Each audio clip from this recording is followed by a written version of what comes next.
It's this is my day off in a while.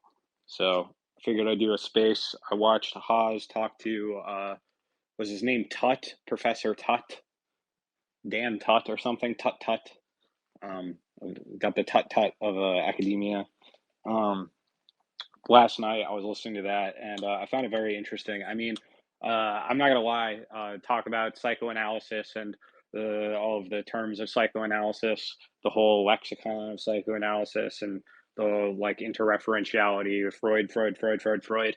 Not into it, not my shit, not my vibe. I feel like it's completely reactionary and backwards reactionary in like the bad way, not even in like a cool way, like just very regressive bourgeois nonsense shit to be obsessed with psychoanalysis seems to me a sign of like it's like perverse to me, honestly. Like I find the entire thing perverse.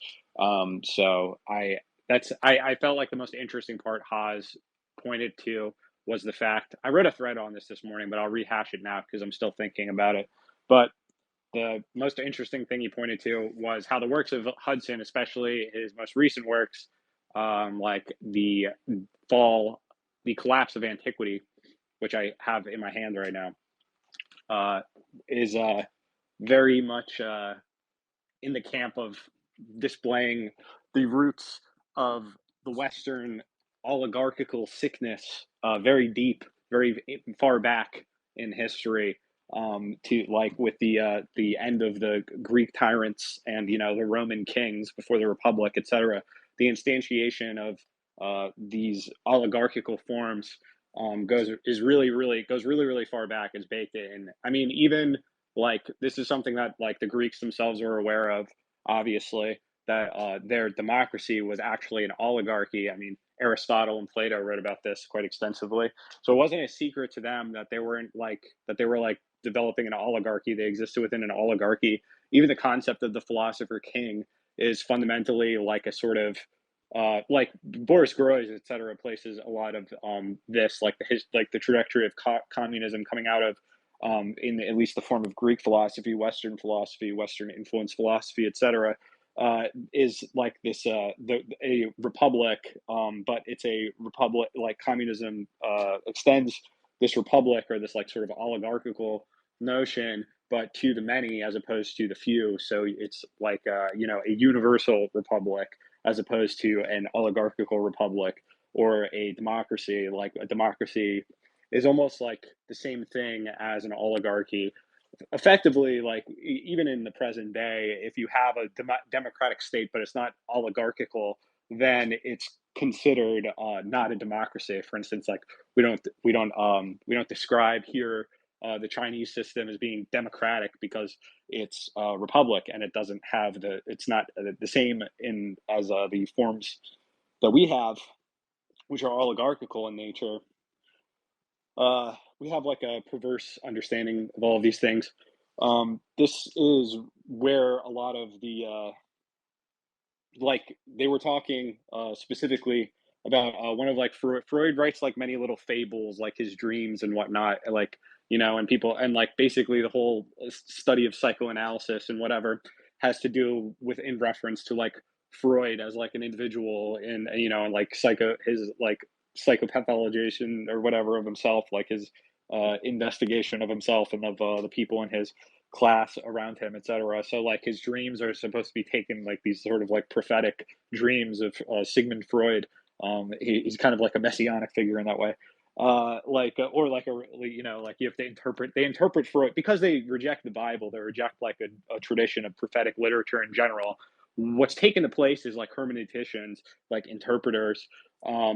So you have someone like Freud is presented in like the Western Academy in the way that some like Augustine or like Thomas Aquinas says in Catholicism. It's pretty much the same thing. It's like a secular form of religiosity. Like even like the Jungians, like this was like Jordan Peterson, etc. They have to have like an interpretation of myths or whatever, like, and then like which myths are the proper myths to like read and interpret, and like how you interpret those. Like even talking about the Oedipus complex and things like this is already like, oh, this is kind of just like a kind of civic paganist like in the same way of the Greek or like Roman sense of religion, where it's not really like codified or attached to a specific scriptural inheritance in the way that like a Christian would be. It's tied to a more nebulous like set of mythological characters, like the Oedipus complex, etc. Reading like Greek tragedians and whatnot. I mean, obviously, Freud is influenced by a lot of the Old Testament and things like this. It's not like these things never touched or met each other in any way. But I'm just saying, like, you're not allowed, the discourse around it is like it's basically a religious discourse, at least in my understanding, like where it's like the institutions of civic society are like the same thing as the church would be, like these sort of like NGO institutions. You have the psychotherapist who's sort of like an exorcist or like a confessor or something, like in a different religious tradition. And like their whole debate is like around that. It's just really like a they call it the cathedral in like the neo-reactionary circles, right? But it's really that fact that this complex of like the institutions of civil society, which aren't like necessarily a part of the state, but kind of more in the market. Really, universities are part of the market, especially here in America. It's not a part of the state. Um, it reflects the interests of the market and not necessarily the interests of the state either. Um, that this is like, why is everyone like, you like, why it just drives me nuts when it's like, why the fuck does everyone care about like psychology and therapy and all this stuff, and there's so much discourse over this and like people's sentimentalities and all this, and it's like, okay, but can we talk about the Bank of International Settlements and like where that came from? Like, it just seems to me like trivial to, like, I don't know, it seems like a form of like self-obsession, or like an obsession with feelings and these things, and when what's really lacking is not that. We have way too much of this in general. I think like even like it's part of the reason why that gets used in university stuff a lot too, is because people are using like universities as like this place for them to like discover their true selves or things like this, which seems like retarded in my opinion. Like if they're not there to learn, they're like, I want to figure out like who I am, like what is my mission in life or whatever. It's a weird like soul searching that's attached to the university in the same way that it is in like pop culture or whatever. It's like, which movies am I, like, people, it's like adopting a type of fashion, and obviously like it's even a fashion of speaking and things like this. But like when it comes to like the meat and potatoes, like learning how like material reality works, like what the actual organization of power is and things like that here. Like we have all these people, they're like Marxists, and they're always telling us how it's so important to read Freud. And it's like, but do you know how the Bank of International Settlements works? Like it just drives me crazy. Like it's why I literally like I couldn't have anything to do with academia at all. Even when I was back in college, it would be like I'd be like writing something like or whatever, and it'd just be like Lacan, Foucault, like getting the same like French theoretical garbage pushed at me. Well, and then like I'm like, okay, but like what about I'm reading Dante, I'm reading the Bible. I'm trying to read William Blake here. I'm reading like this sort of stuff, and that's like considered not as important or whatever for Marxists. It's like, well, you have to interpret it through these lenses. It just seems like a cope in a way. I don't know, to go into psychotherapy and like all of this sort of stuff, because all it is explanations of older texts, and like it's not like we haven't had millennia of work in like people investigating the human psyche or whatever. In fact, that's what art does. Like all of these like that's what the creative action does in the first place. If you really want to like delve into the psyche, like you'll get more wisdom out of like fucking pop song lyrics than out of fucking like Freudian psychotherapy. It's literal nonsense. uh so, like, and you can sort of see just like with like the jibber jabbering of the people who get really deeply invested in this stuff, and they take it all so seriously. It just drives me nuts. It just drives me nuts, especially when it's like none of this is like really important. Like, none of it is like really that determinative in life. Do you think that in China that there's a bunch of people going to psychotherapists and talking about like the big other and like the Oedipal complex and or whatever the fuck. No, they're not, because they do real things. They're just normal people. Like it's a perversity on our behalf, because we have to appreciate how perverse the Western trajectory of history is. It's obvious, like we take it as this grounds of like we're chosen in some way to have done something other than what the rest of the world was doing, and like, and in doing so, like radically changed the entire world, like with the advent of a lot of technology and things like this. But I think it's generally part of this psychotherapeutic thing is attached to this notion that what was really revolutionary here was specifically the like the French Revolution and things like this, like these particular political revolutions of like modernity, not like early modernity, but like modernity proper, with like the Industrial Revolution and whatnot, and the Great Wars of and the globe spanning empires and things like this. But I don't think that those like emerge from there. I think it's really like we underplay the importance that Christianity played in all of this in creating the grounds for it. I mean, obviously Marx and Engels don't take this for granted. Hegel certainly didn't take it for granted. These are very important developments, and not ones that are just to be like cast away like into oblivion, being like, now we've truly discovered the real, which is the French Revolution or whatever, or the Paris Commune or whatever. I just find this very like parochial and like small minded. It's like very Eurocentric in a way.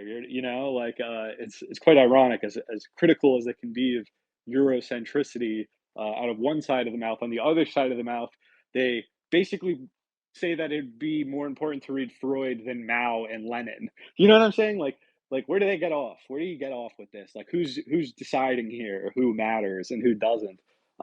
I think Haas did a very good job of defending a position that would also defend in all of this, regarding like the patriarchy or whatever, he was talking about it, because this is like there's no, you can't describe the West as an ultra masculine place.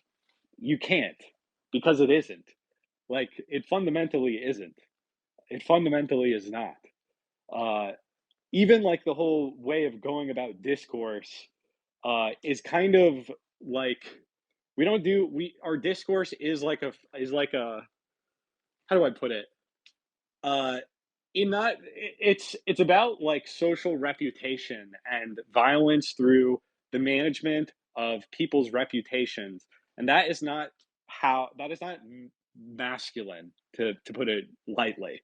That is not like how men deal with things. It is how we deal with things, as even men deal with things here, but that is because that is what we are forced to do. It's this performance of like civility and things like this, and of speaking one thing and then meaning another, etc. These sorts of things are how power is mediated in an oligarchy, where it's like, yes, equality for us, the people who own property, and then if you don't own property, you're one of the lower orders in this oligarchical system.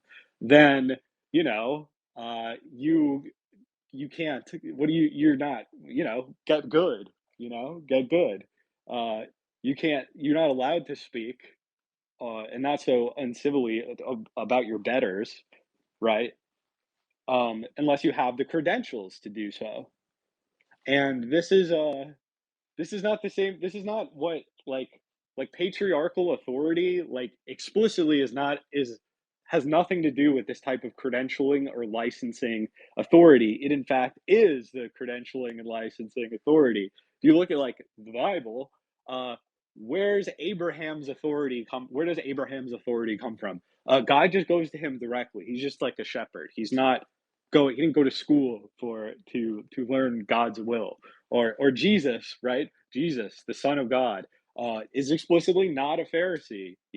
Is explicitly like his whole conflict is running into this, what you might call the credentialization and licensing authority of the time in the form of the temple.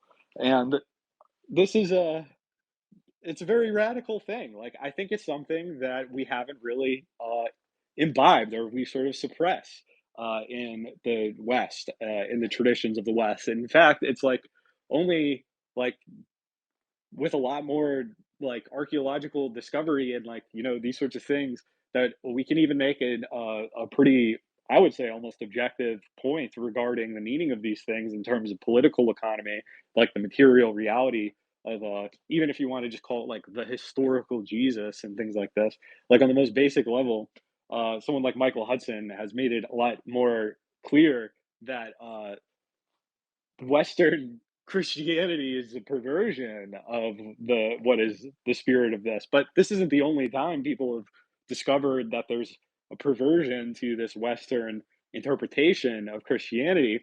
I mean, this is a conflict that literally goes back a millennia.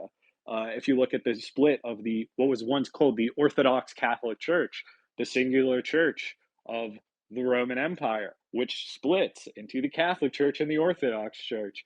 You have the Catholic Church, which is the church of universal domination, universality, it's Catholicity. And then you have the Orthodox Church, which is the church of the truth.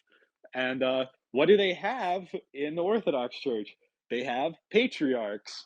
That is how it works. Like, pretty much, you can see like this psychological split. All of these things are sort of downstream from these political economic concerns, going back into pre-modernity, into the end of the Roman Empire. Like, where do all of our institutions come from is the is Rome. So we have to look into this, and it's like, oh, it turns out that leading up to all of these revolutions in the time of modernity, like the French Revolution, etc., that all of these were like foregrounded by the Reformation, and by these things where it was like actually identifying the Western Church, the Catholic Church, as the Antichrist, and not only that, but as a harlot, like as a like there's the time of the pornocracy in the church and things like this, and this is still a nascent element to American like evangelicals, like or like even like the conspiracy theorist side of like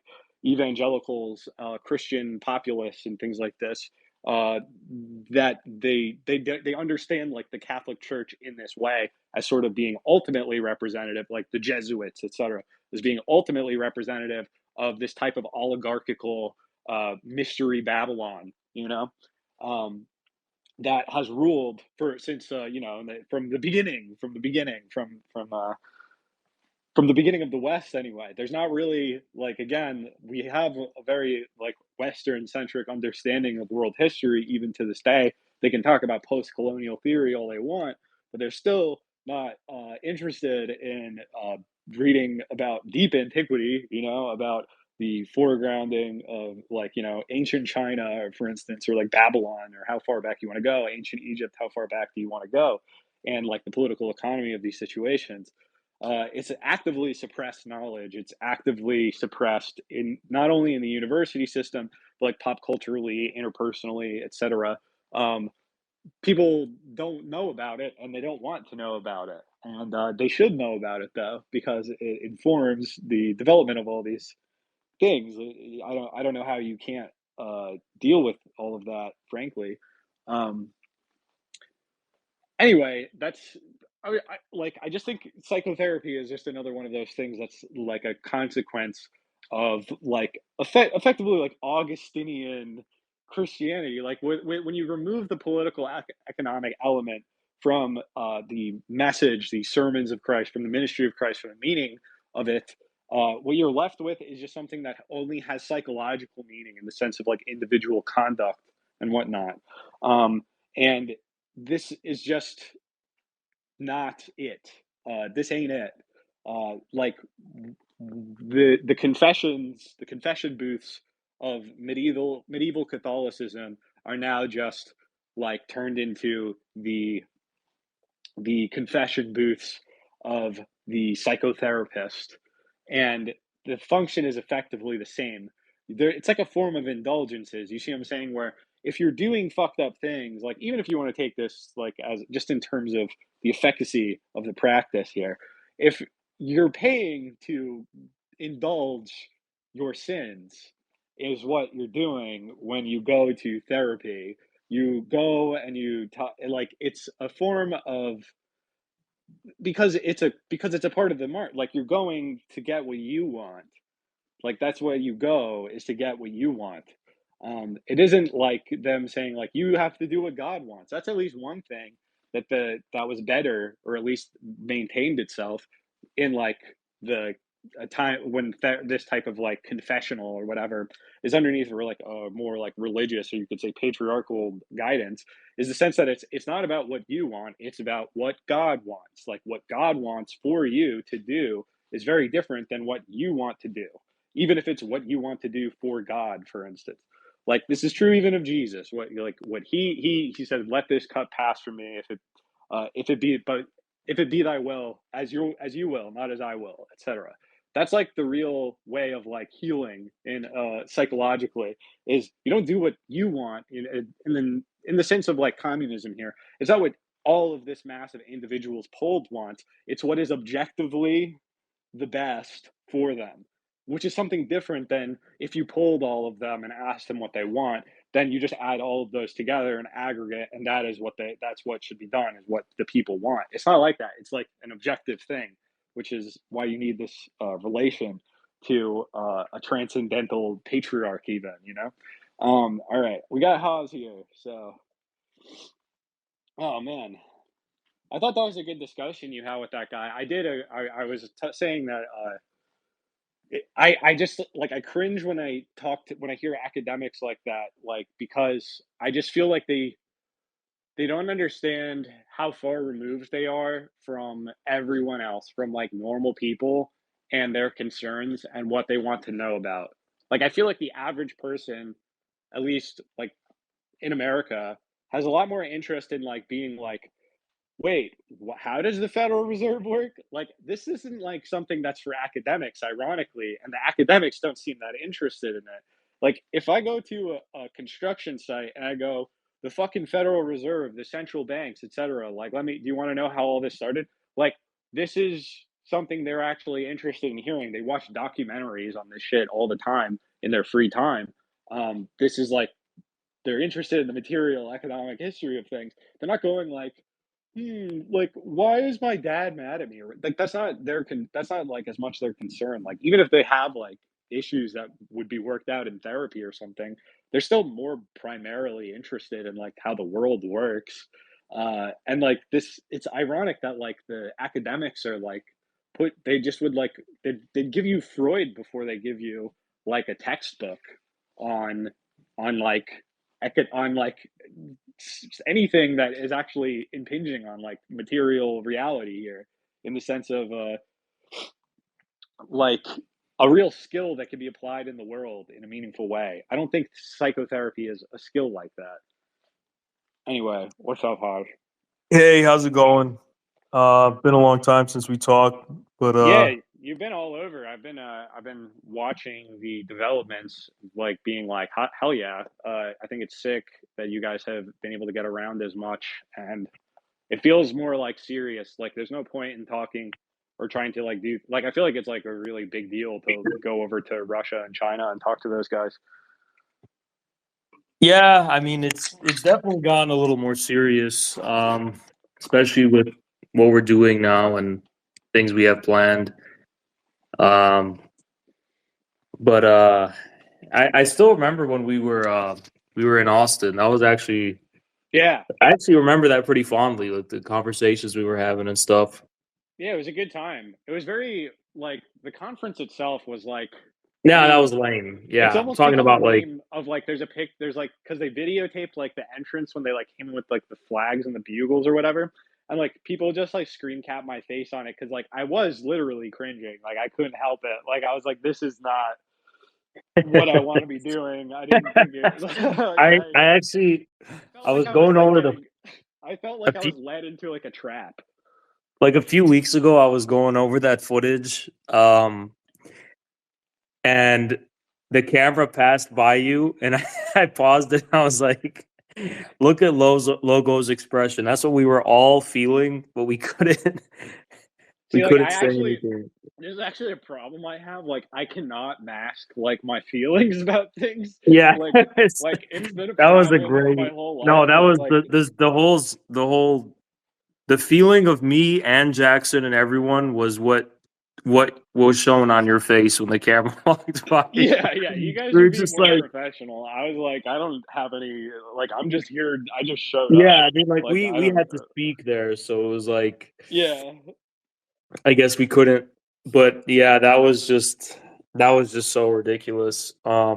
I tried to cope a little bit, like, oh yeah, it's a cool retro feel, but I was like, deep down, I was just like, oh my god, this is so stupid. yeah. Um, I was also like starving. I don't know. It wasn't like catered. I was like, this isn't even that professional. This is kind of like, where's the food? I like how we were like all worried of like there's gonna be like this like violence threat from like Austin Red Guards, and like that's Yeah, really all I was on my mind. I was like, are we gonna get attacked for this? Which is like it's funny to think about because it's like you're like watching over your shoulder, wondering if you're gonna get attacked. But then again, it's like, what are we even getting attacked for? Like this is retarded. yeah. Like this is not even like a threat to like this is just a stupid LARP nonsense Yeah, I thing. mean, it was more fun like hanging out. Like we met some cool people there and stuff, and like they're nice and stuff, or you know, No, but no, like don't get me they're wrong. The kind of like autistic, the like the but you know, all the infrared people I met there were really cool. Um, there actually were some personalities there who are like major ops of mine now, who like obsessive oh yeah, stalker type. yeah, Um, and yeah, there's a lot of interesting characters there in general. Um, but I just think yeah, Caleb, he's I don't want to go. also an I'm not interesting trying to do a character. gossip. Yeah, that's all I'll really say is just Yeah, he's definitely was an experience that we could say that it was definitely yeah, walking in there and like having them play the I believe it did they play the international or the Soviet anthem, or was it I the Soviet forget, anthem during World War II? I don't know I forget because which it one was it the was. international. Yeah, I don't know, but it was like very strange.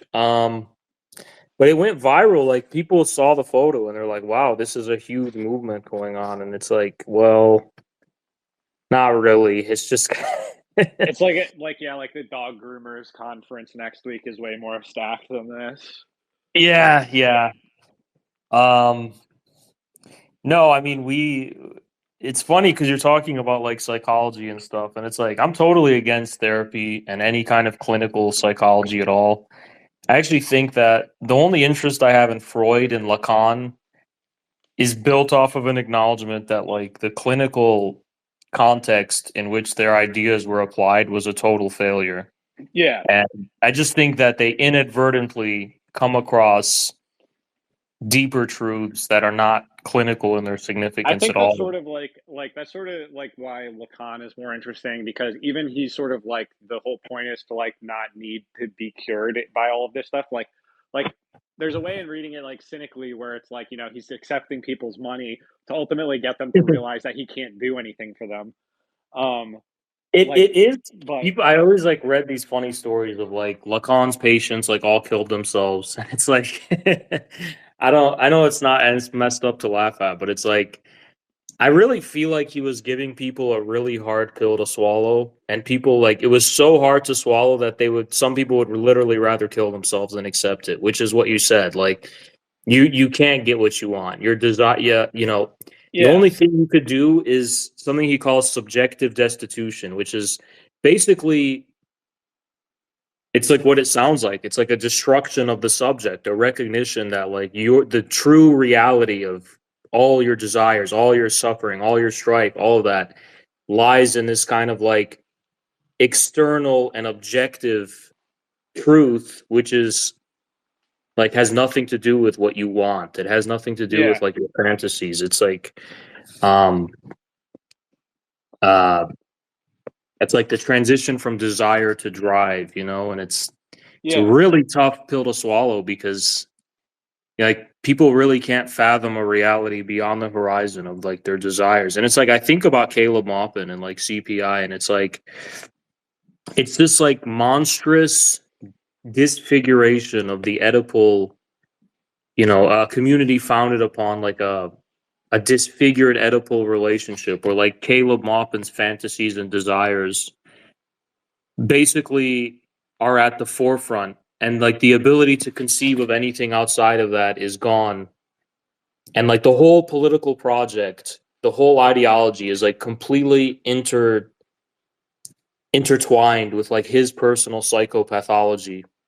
And it's like that so many organizations, probably all of them, have that same problem. It's like you're either like with the Soros Open Society, where it's like completely anonymous, basically, or the people are Yeah, just smart enough to disguise themselves, like liberalism, basically. Or if you join any kind of organization that has like a sovereign principle at the helm, it's like always falls victim to the personal psychopathology of the leader, whose vision is like honestly like the ideological vision itself is pathological, and it's like it's based in an inability to recognize like the contingency of the fantasy. Like the fantasy is not the final yeah, horizon of reality. Just because it's your final horizon of coping with reality doesn't mean that's what it is in like actual reality itself.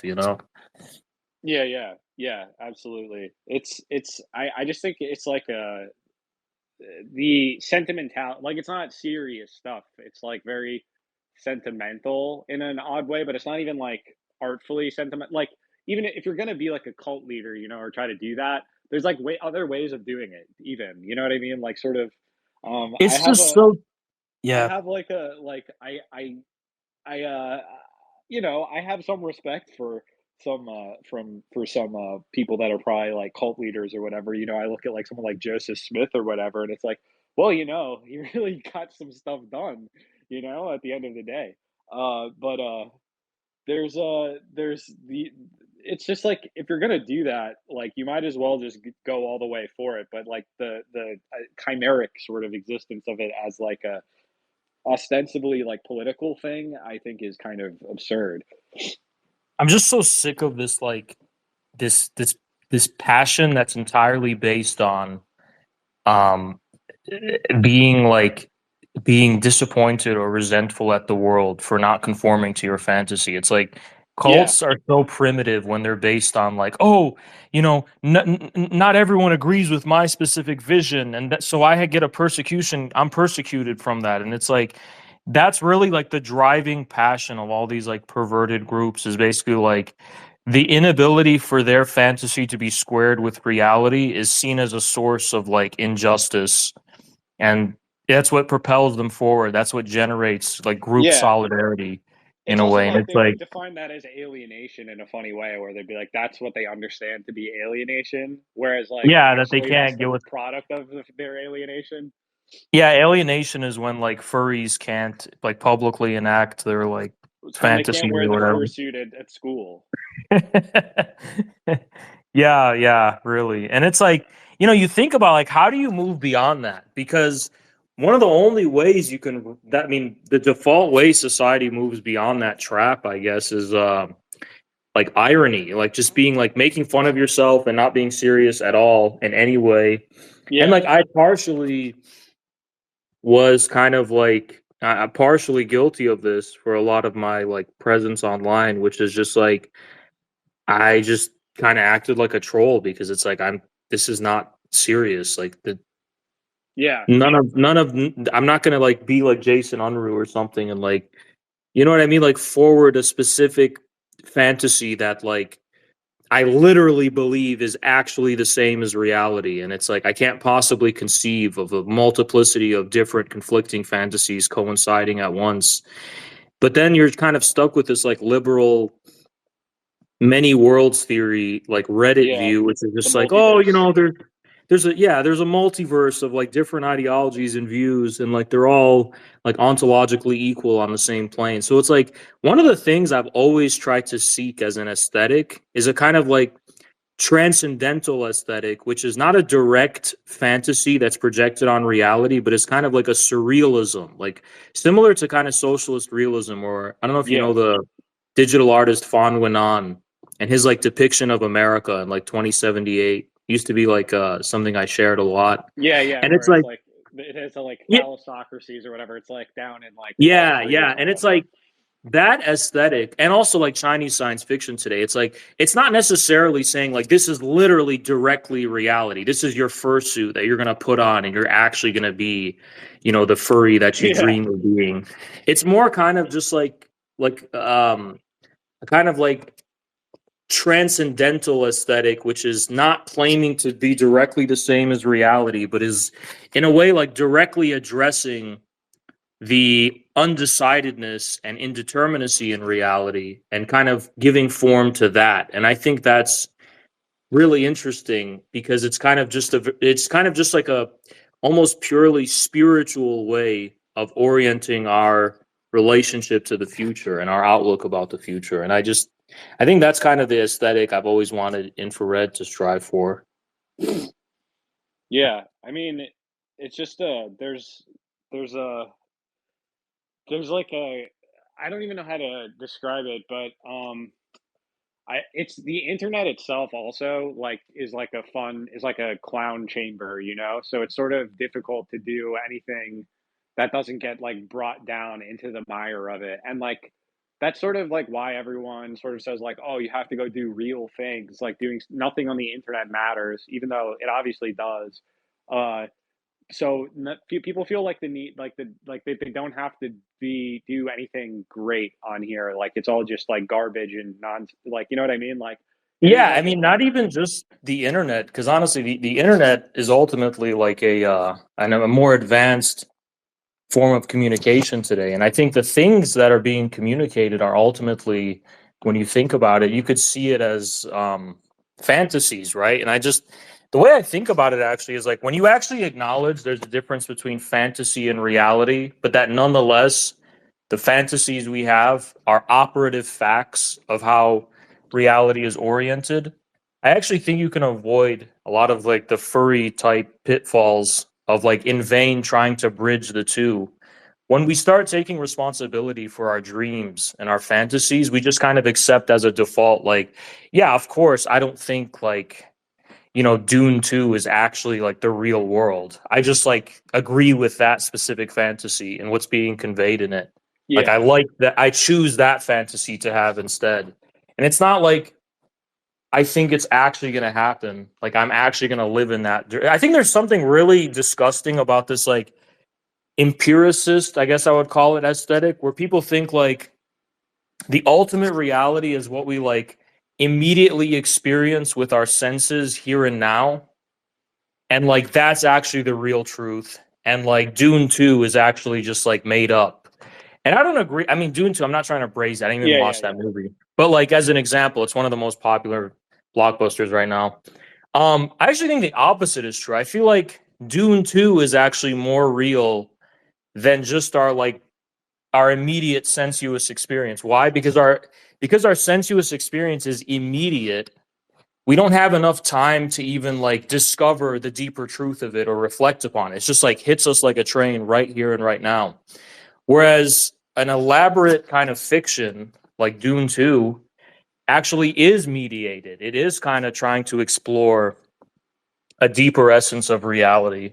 So I do kind of agree with that Lacanian idea, I guess, that yeah fiction is more real than reality itself in a way, you know? at least when it's like like if you in the sense that like truth is stranger than fiction, like Yeah. fiction or like these sorts of artistic productions actually have like a duty to make more immediate sense sensuously than reality does, right? Like otherwise they're kind of failures. Like a completely like realistic or whatever depiction of real life is absurd and very boring at the same time, and doesn't really mean anything. This is Yeah, I it's was like, it's there's an example of Gogol, right? Gogol used to write to his like family members home in like the village that he came up with. He'd be like, send me like anecdotes and things that I can use as inspiration for some of the stories. And everything they sent him, he was like, this is all garbage. Like none of this is interesting at all. Like give me a story that happened that like means something. And people would just be like, like, oh, I saw like a bird today. Um, did some work. Like, there's not really a lot to get from there. But then, like, ironically, he gets his main stories from Pushkin, giving some anecdotes about like his own experience, which isn't the normative experience. You know what I mean? Like where like Pushkin, like the government inspector is literally a story Pushkin just told Gogol, being like, "Oh, you should write a novel about this thing that happened to me," where he was mistaken for a government inspector when he was out in the Caucasus. It's it's very funny how that is like an immediate like day to day life is not um, as meaningful in at least to others. Like like when people are telling you about their day or whatever, it's not the same thing as someone like telling you a story that they've crafted for how like a very long time for it to like mean something about like life. Like my trip to the grocery store doesn't mean the same thing. Yeah, and it's like for some reason people think that the trip to the grocery store is more real just because it's more immediate. Yeah. And I think that's kind of, the problem of like the I don't know what I would call it, like modern or Anglo metaphysics is just seizing upon the most immediate experience as the most fundamental truth just because it's like the first thing you experience or the first thing that you're confronted with. It's But also like the lived experience thing where it's also like oh yeah, where yeah. it's like I'm feeling this way right now and that's real and it has like a determination over like all of this other stuff and it's like we're not talking about your feelings, we're talking about something bigger than you, you know? Like you don't matter. Like I don't know, like there's like obviously like a sort of pathological narcissism to a society like this, but I think that's sort of tied up also with like the oligarchical nature of our institutions because like having like a king or whatever, right? Like in the same, like as prior to like the creation of the Roman Republic or things like this, as Yeah. Michael Hudson writes about, it's not like that. The fantasy is that the king is um, like better, like not humbled by his position. You know what I mean? But is actually Basically, made like proud by in the position. it's exactly in psychoanalysis, like the king or the father is castrating everyone and enjoying all the women like in an unmitigated, without any prohibition. Everyone else is castrated, and like he is basically hoarding all of the enjoyment of all society, while that your inability to fully fulfill your immediate experience and enjoyment from that is because that king is taking it away from you, basically. Yeah, yeah. When it's like in reality, like in those times, like the king was the one who was like there's like a sort of elected nobility in this sense where it's like they are often recognized for not having their own immediate like putting their own immediate concerns away more so than anyone else because their job is to not act in their own immediate self-interest like their self-interest is everyone else's interest. We have like like people don't even believe this is possible here is the other thing, right? Where it's like if you're truly attempting to act in other people's interests or whatever, there's an immediate suspicion that like you're doing it out of some type of narcissism or whatever. This is something with like Trump that always like blows my mind is like the people who obviously like MAGA people or whatever who like went more that route, they recognize that Trump was like losing out on his freedom. There's a great quote, right, that people, even the dirtbag leftists, like to throw around. Whereas like Trump one time was like in an 18 wheeler, like a truck, and he was like, I could just drive away from here. I used to like be free, like I used to have a good life before I did this.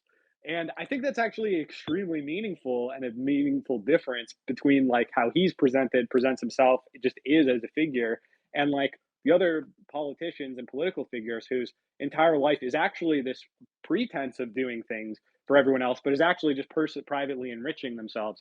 And then you have this person here who's like unabashed about his self-interest, and his private life, etc. But then is like, I'm actually taking a massive hit for this. And then like, I just think that that's like like that's what people recognize as kingship. It's like something that emerges pretty Yeah, rationally. it's like, not to keep talking about Lacan, but it's like what he says, like in a relationship of master and slave, only the slave is actually free because the master is the one with the responsibility. If you're a slave, you have to follow all the orders and shit, but there's just this kind of wiggle room you have where you're not being given orders and you could just pretty much do whatever you want. Meanwhile, the master has to be preoccupied And I'm not saying like everyone's enslaved to the king, but you know, in ancient or like the origins of monarchy itself, the first ones, even up to the Ottoman Empire, it kind of was phrased that way. Like everyone was enslaved to the one ruler. That's why slavery in ancient Greece was like so strange because it was like slavery became like, oh, I'm an individual. I get to own slaves and do whatever I want with them. Whereas that's not what it meant for every other society. For every other society, it meant a kind of like it's kind of hard to explain, like a basically a relationship of power, I guess, where it's same thing as what we would say a subject, you know, like a subject of the crown, basically. Yeah, And like the fact that with ancient Greece, this becomes decentralized on an economic level. I mean, I'm not talking about domestic slavery; that's pretty old.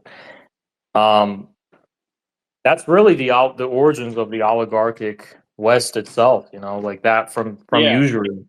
It's also like there's a conflation of like the monarchies of like the later, like closer to modernity, etc., and like Western European monarchies to like the monarchies of like Babylon or like Mesopotamia, like these sort of larger civilizational states, because like they were like the crowns of Europe were actually just the subjects of the Pope.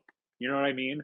Where like this was like they were a part of an oligarchical class of monarch of like nobility that was like being mediated by something like the Holy Roman Empire or like the papacy, etc. Uh, like that's why you have this like changing character of monarchy when you look at like let's say the Norman monarchs as opposed to like the Celtic monarchs that existed, like the sort of tribal chieftains or whatever of Ireland in comparison to the occupying monarchs that come to claim it in like an oligarchical fashion. So this gets all tied up under the same name. Like in America, there's like this notion that the Revolutionary War was against the idea of monarchy, but I don't think that's actually true. Like it was actually like leveled against the Parliament, which was representational of like the oligarchical faction.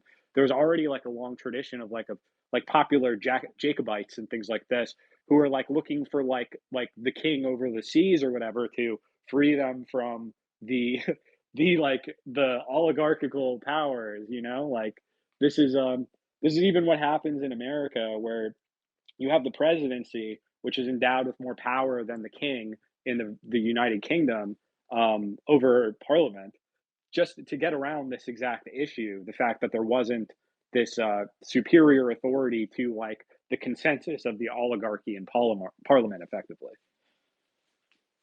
Yeah, one of the things I'm kind of writing about a little is like how, you know, in the debates we see that plague Western political theory, it's usually kind of like two polar opposites.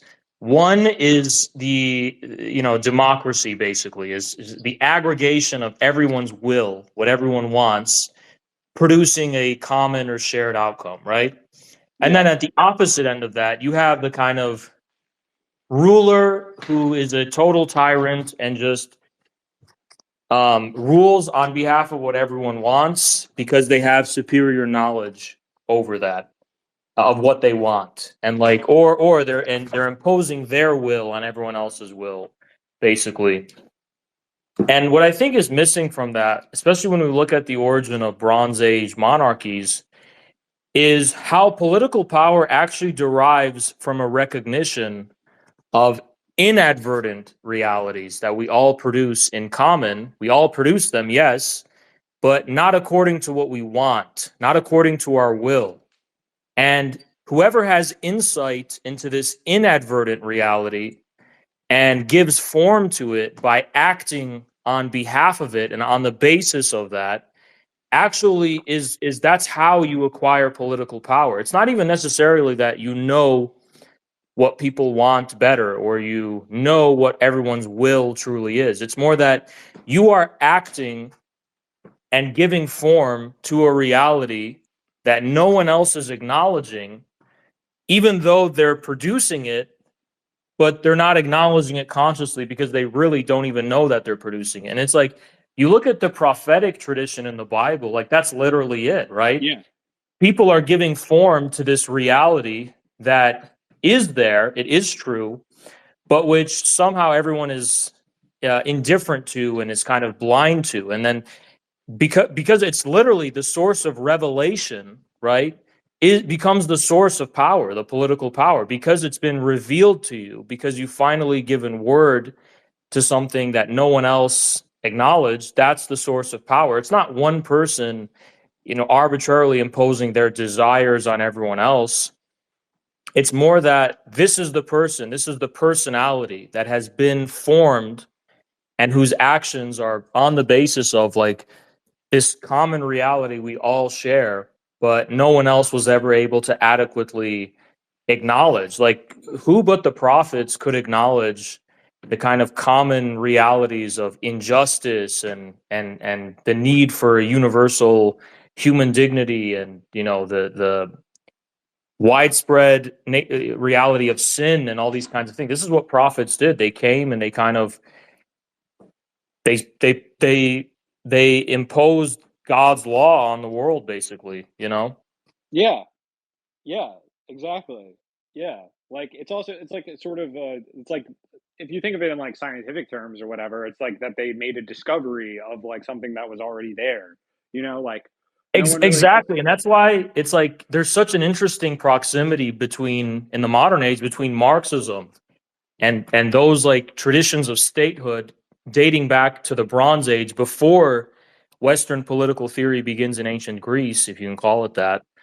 This kind of more ancient form of political power based on the recognition of inadvertent common outcomes and realities. I mean, like, it's almost like word for word, like Marxist, historical materialism or like class analysis, basically. It's like almost literally the same thing. yeah, and it like emerges from the same place, like it there wouldn't be Marxism without the prophets in the first place. Exactly. Yeah, literally, exactly. And, you know, um, this idea of like statehood as being an extension of will. I mean, that goes very deep in like modern political theory. It's not only based in ancient Greece, but it also has, obviously it culminates in German idealism, right? Where like the will basically all the way up to Hegel's philosophy of right becomes like the metaphysical foundation of the state's entire existence. And it's like there is a kind of materialist response to that where it's not really the will, it's more this kind of like inadvertent, almost embarrassing and scandalous um, existential outcome of society, which I think, it's possible that kind of Freud, in a way, intervenes here and himself inadvertently touches upon that. Like that, there's these kinds of quirks of the subconscious that maybe you can even say can manifest themselves at the collective level, which we're not really aware of, but are nonetheless our most fundamental reality. And I think the response to that, as in terms of like the clinical or therapeutic response, is totally false, and I like completely I'm opposed to it and reject it. But I think there is truth to the view that like the truth of what we are is not reducible to what we can develop at the level of conceptual thinking in general, or at the level of any kind of like reification of our will. It's more the contradictions in the expression of our willpower and in the way we formulate concepts. I think there's more truth and reality there. Yeah, like this is like the whole like I was thinking about the Norman Finkelstein destiny debate and just thinking about like the idea of debate itself and like the sort of performance of debate and things like this. And I think that it's actually fundamentally impossible. This is one thing I think the internet has sort of revealed as being like a kind of the most like immediate form of like media, obviously, that's been produced heretofore, where it's like as opposed to it being like, oh, I wrote a book, you wrote a book, like our books are in this discourse, people writing articles and commentaries on these books. It's like, no, like here's you on video saying this in this room, dressed like this, doing that. everything's already like ad hominem. Like you can't abstract away from like the ad hominem. Like the performance itself is ultimately like more meaning, like in the context of like the grade of the performances on Oh yeah, social media in it's general.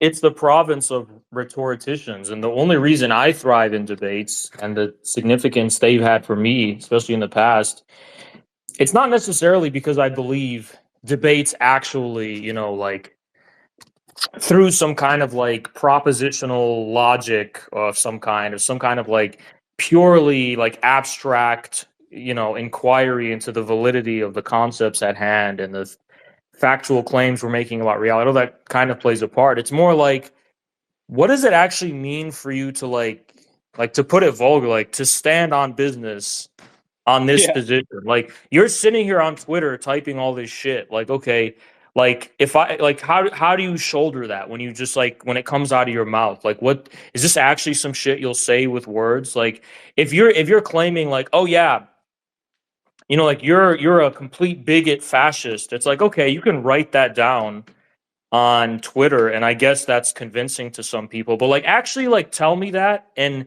see if you can look like a reasonable, rational person as I walk you through your attempt to like justify that, like yeah, directly. Like, and I feel like that's really what debates are for me. It's more like, no, like actually, you need to realize like we're actual real people here, and like how are you standing on this position, and yet you're not even taking responsibility for it at the level of like face. Like you're not even willing to lose face over it or risk losing face. And so that's it for me. But like, to be honest, I don't really ever debate my deeper theoretical or philosophical commitments. Firstly, because like I haven't encountered an opponent smart enough to even snuff them out, like ever, or let alone want to debate about them. But secondly, it's like it's straight up just like not a matter of debate. I could present yeah, them to audiences, I could educate people, but it's like ultimately a debate isn't going to change my mind about like my fundamental ontological commitments. And the idea that like listening to some idiot is going to somehow like be a substitute for all of the reading and all of like the deep kind of contemplation I've done over years. It's kind of ridiculous, right? yeah, yeah, But yeah, at the same time, like I'm confident enough in my position to where like I really am willing to debate almost anyone just to kind of expose um like their dishonesty, their unseriousness, their inability to actually stand on the things that they're saying. Like even people who like say there's an Uyghur genocide, like I walk you through where are your sources, where are you getting these facts, and the truth that gets revealed isn't just that, okay, there's no Uyghur genocide. It's like, no, that this person clearly believes there's an Uyghur genocide for pathological, like yeah, ideological and biased reasons that have nothing to do with any necessity imposed by the facts. yeah. They want to believe that there is. Exactly. That's precisely it. And it's like, to be honest, the debates I'd love to have the most are the ones that would interest no one at all, which is like, I want to debate people about like the dumb shit they say about me, like the shit they make up about me. Like I actually want you to get in like a some kind of format where you use your voice, even better, you show your face and sit here and actually lie with your mouth, actually use your voice to tell these lies. And people like think that I just want that because I'm purely motivated by pettiness, but it's more because like I want to show people like what falsehood looks like. Falsehood isn't just something we have to speculate about. You could literally see it immediately and directly. People just lying through their teeth, being proven that they're lying, knowing that they're lying, but being unwilling to do it, being unwilling to have the courage to actually stand on business. And that's why like at the end of the day, the internet is ruled by like anonymous sociopathic trolls who have zero skin in the game but can pretty much like say whatever the fuck they want with no repercussions. And part of Yeah, me kind of wants it so that there's no anonymity on the internet at all. Like yeah. everyone actually, like people are Takes like, oh, responsibility. yeah, like the next move of the feds is basically like to make it so you have to have a phone number and ID to use the internet. And then I'm kind of like, you know, You know, I don't know how much I'm against that, to be honest. I have a Like, complete I feel completely different about it after the events in my life of last year, frankly. Like, I just don't believe that this is what free speech is that you can just effectively cede all of the ground of like this media environment to shameless like psychopaths who I mean, it's know that they can get away with almost anything because they're effectively playing a game against like the people who would try to enforce this, like they can't because the technology has been built like as like outmoded their ability to do anything about it. Like I had people like calling in bomb threats in my name and stuff, and then when I'm like having to get fucking interviewed by the police and like the FBI over this, they're effectively asking me to do the investigation on their behalf, like because they don't have the yeah, means to do it. And they're like, "Well, and who do you know who this is?" I'm like, "I don't know who this is. This is your job. Like, I don't need it's like, like, yeah, the FBI will literally spend resources like making thousands of alts fucking with me on the internet and like trying to like garner information about the most niche followers I have, but they can't actually investigate like bomb threats and swatting and shit. It's fucking ridiculous. But I don't, we shouldn't let them gaslight us because that's never what free speech was. We've always had libel laws for a reason. Like in the past, yeah, if people like lied about you, you could actually like take them to court and like make them answer for it and literally have a sense of justice. Like the internet age, we don't have that anymore. And it's kind of like, I am waiting for like these new like Web3 technologies to like force people to actually own up to the shit they say, have like unique cryptographic signatures. Not cryptographic because it makes them anonymous, but because like you can't fake them basically. yeah. Um and There's like, like I think that and there's basically also like everyone should be like liable for all the shit they say. And then people are like, well, what about authoritarianism? Are you worried that if they take our right to free speech away, that like people could be thrown in jail for what they say online? And I'm like, you know what? If the government suspends our First Amendment, then that the consequences of that do need to be felt by every level of society. Yes, we do need to actually yeah, um, have them fucking do that openly because that's the only way we can contest it. If we literally have our constitution suspended and we have no more free speech, and the government is like trying to jail people for shit they say online, it's like, you know what? That's going to be something that could be used to our advantage at their expense.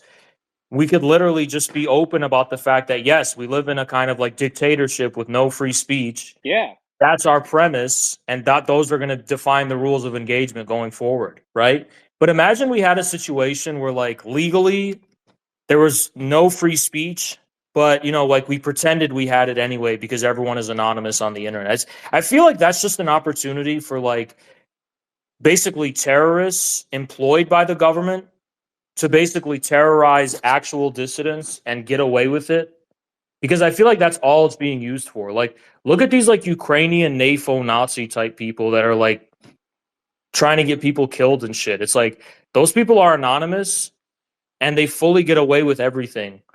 yeah, And no one, I always believe in public justice over like, this clandestine anarchist terrorist mentality. It's like, look, I'm not a moralist. I understand Bolsheviks did things that they had to sometimes when they were underground. But the thing is, that doesn't that doesn't even need to be discursively arbitrated at all. That doesn't need to become like a public matter. What is a it's public not. It matter shouldn't is, be a norm. They weren't attempting to yeah, establish that as a norm. You know. exactly. That was like an exceptional. That was like literally an exceptional circumstance. That's how they saw it. But I feel like the widespread terrorism is becoming the norm now, where yeah, they're calling in bomb threats and doing all this like fucked up satanic shit. And it's like, like the Ukrainian kill list and how they're actually like trying to kill people now. Like that's not out in the open. That's all like, dude, I was in Russia and I was talking to people. I was like, so like, are we even safe here? Like, because there's Ukrainian terrorists literally who like killed Russian journalists in Moscow. They're clearly hunting for us as well. Sarah Ashton Cirillo, I don't know if you know who that is. No. Actually tried calling Jackson on Twitter in DMs to get his IP address to locate him and feed the information to terrorists to like kill him basically. Um so like they do that shit and basically they get away with it because there's plausible deniability. Oh yeah. Yeah. We don't know we don't know who did that. We don't know who blew up Nord Stream, but it's the thing is the way they do it, it's actually really fucked up because they go on the dark web and they hire people, they pay them cryptocurrency on the dark web to commit terrorist acts on their Yeah. behalf. So that's how they, so like, yeah, I actually want us to be fully George Orwell 1984 and everybody fucking own up to their position and to what they like, to their intentions. Because to be honest, all of this, like, all of these like niches being occupied by anarchists are just being used as like state sponsored forms of terrorism. Yeah, it's stochastic terrorism. Like it's literally like that's why all of these like systems of anonymity were created in the first place. Like where did Tor come from? You know, like where did all of this come from? Like who built this and for what reason? It wasn't like, your little local anarchist like fucking crust punk train hopper guy with four dogs. It was this fucking State Department. It was like it was like deep state levels of like research and like funding to produce Yeah. these things. And why? Because explicitly, this is like, I think will be more part of the history of this time period in the future than people are aware of it right now. There's like the real war that's been going on is between like over the internet and like the Chinese firewall, for instance. And all of these technologies were being built in order to get around and to like fight against the Chinese firewalls. That's like why they were created in the first place. There's like military articles and like fifth generation warfare, etc., that explicitly talk about this. Like it's not really a secret that this is why these things were produced. Like that's why do you like even like so much of the, like what like the idea of like anonymous, like think of like anonymous the fucking group or whatever. All of these things from the very beginning have been used.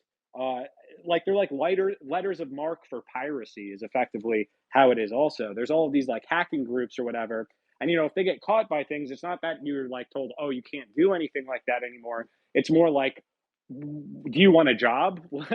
Like Yeah, that's literally. really how it is. And And it's it's like like it's we'll let you do interesting. whatever you want. It's like the same thing where you have like these Satanists who are like in like the military industrial complex, like you have like what Jack Parsons and like the rocket testing stuff, is because they're looking at it on a very pragmatic level where they're like, we don't really care if you're a fucking Satanist and you're doing all this stuff. We're using your shit instrumentally. Like what you're an instrument for us. All this. It's same thing with like the Nazis in Ukraine. They don't really fucking care if they're Nazis or not, like at all. That's not a concern whatsoever. Like their in motivations are completely pointless. I mean, They're yeah, just they'll like, support ISIS too. yeah, they're just tools on a chessboard. You don't care like what flag your pawn has. You move it like you're the one moving it. Like it doesn't matter what it claims to be doing. Like you know what I mean? Like that's it's captured by this larger military machine. I really think they should make like a horror movie that's like the deeper into the bowels of like the dark web and like the fucked up parts of like the internet and society. Like you go so deep into like the dark underground and then it just starts glowing. Like it's just glowy as fuck. Like that's actually the government. And I feel like that should be a genre of horror and it's not for some reason.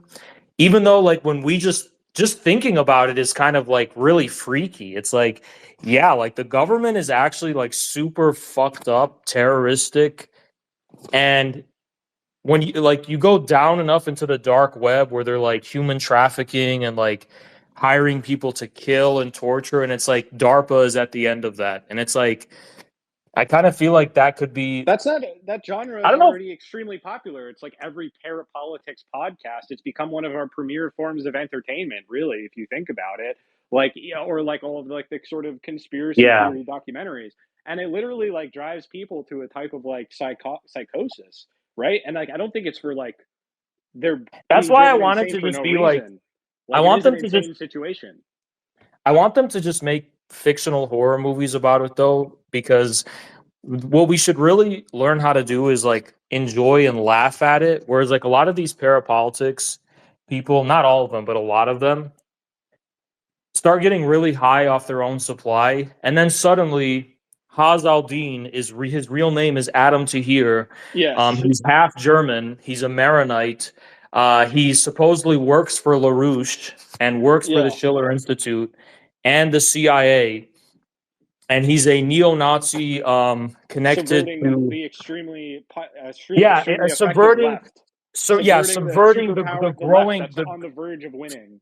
exactly the growing communist movement in America. He's tasked with subverting, and it's like these fucking people fed jacking me. I don't like that Jimmy Fallon Gong guy. It's like, do they actually believe it, or are they literally feds themselves? Even I'm fucking paranoid. Like, Yeah, how does any reasonable person believe that based on what they've been presented? Like, there's I literally think no evidence. I There's think literally this is not what an it is. iota. This is what it Yeah, is. It's like a type of like techno Gnosticism, really, right? Where there's effectively like you're investigating this thing, and it's like a type of like sublime awe at like the fucking edifices of power in this time period. It's very, very like it's not like it doesn't come to you intuitively to be like, how is the internet built? You know what I mean? Like, where did all of this come from? It's not like this is a subject for our massive interest as a population. Like, if anything, it's kind of like esoteric occult knowledge to be like talking about DARPA and things like this in the first place. You would think that it would shouldn't be, or like people should know these things, but this history isn't really taught, and it's not really like a part of the and common. like It, sometimes I don't understand. I have to. I don't know if you know about this. I've talked about it on stream. When I got back from Moscow, I was held obviously by customs, and they took my phones, pretty much.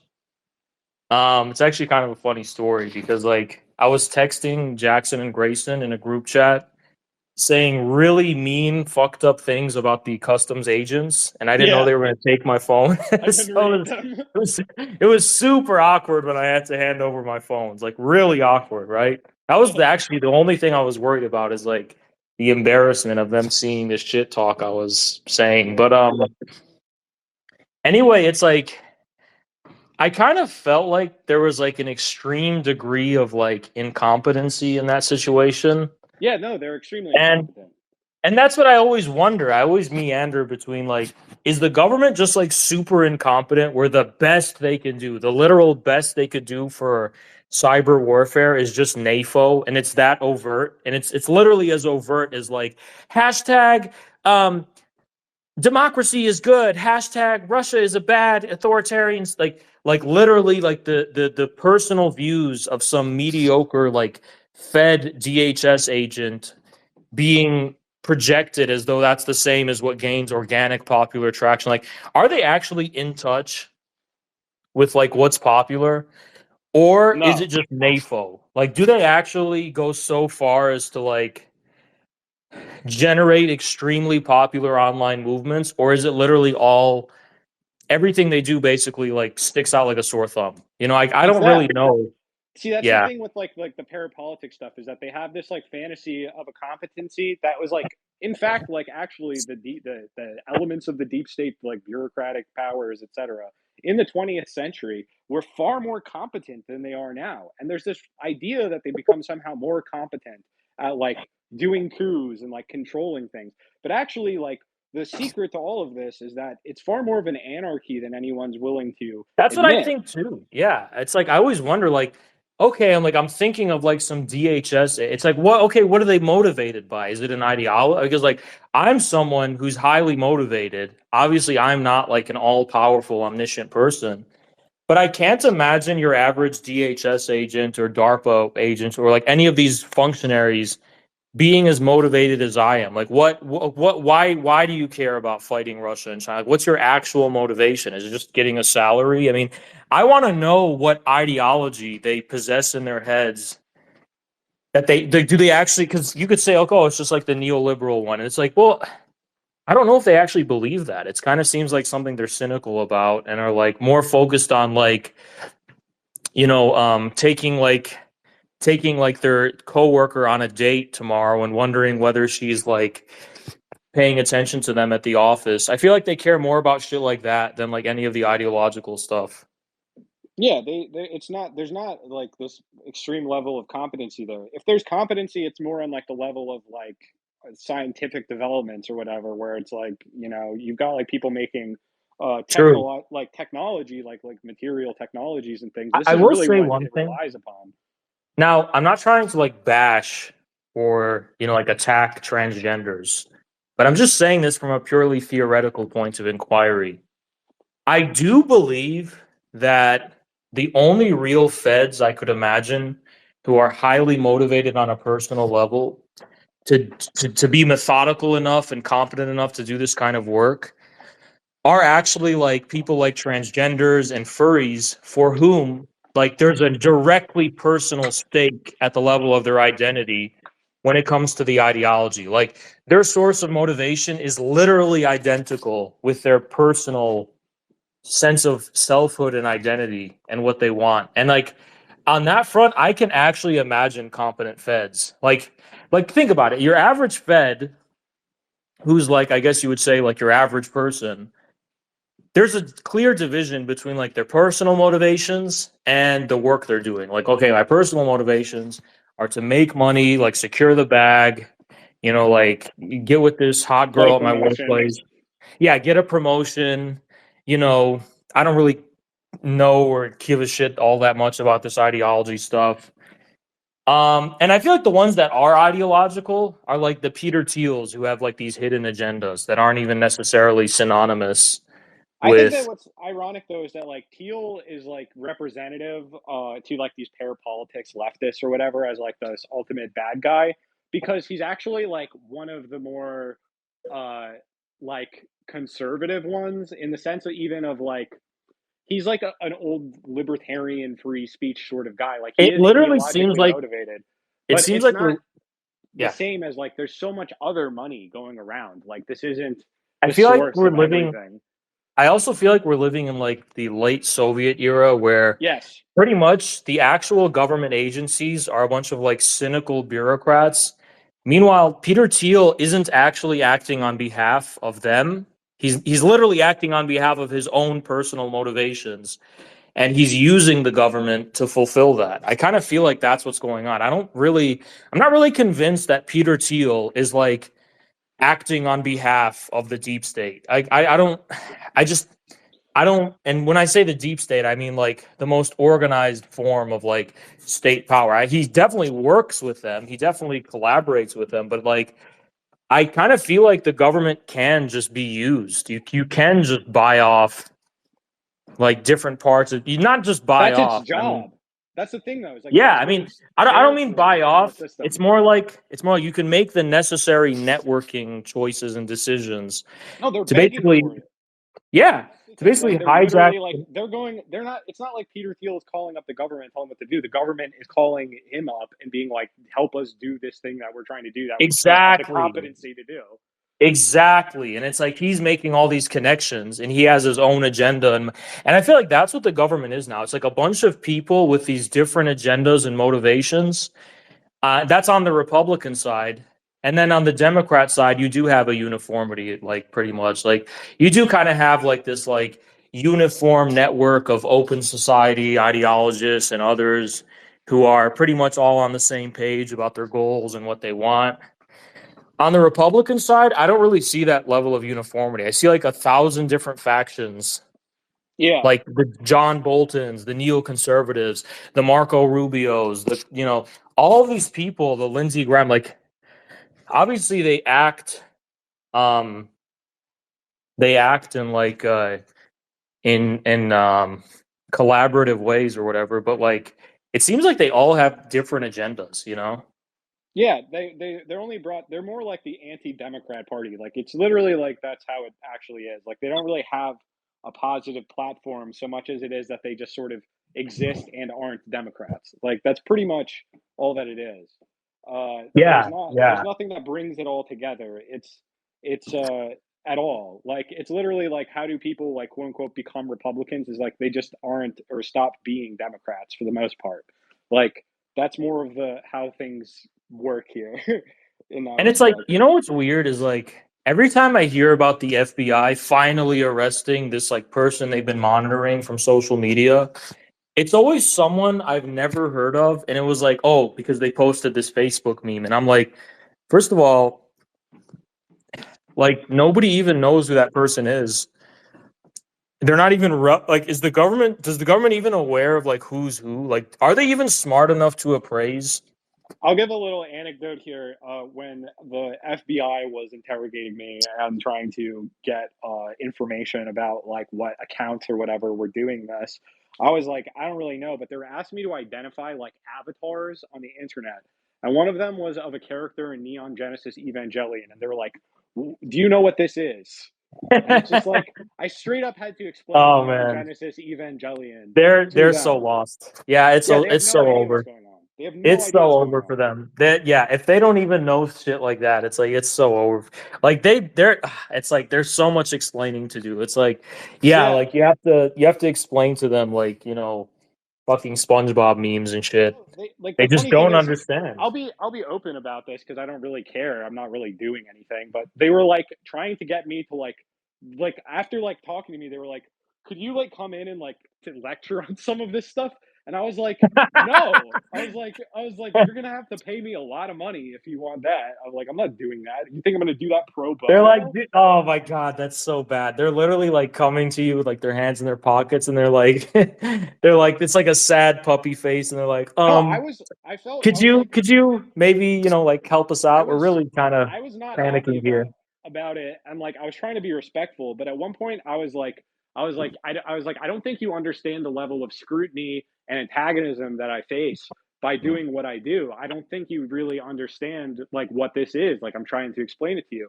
And No, they don't get it. one of the guys got kind of upset. He's like, listen, in law enforcement, we're plenty used to getting a lot of a lot of criticism. And I said, no, you're not. Like you have no idea. You have no fucking idea the type of shit I They do. literally don't even know how the internet works, and it's like that's the thing though. It's like I mean, like who they created? I mean, not the FBI, but like the government is the one that created the internet. So it's like did they just create it and not understand like how it actually developed, or like is anyone in control at all?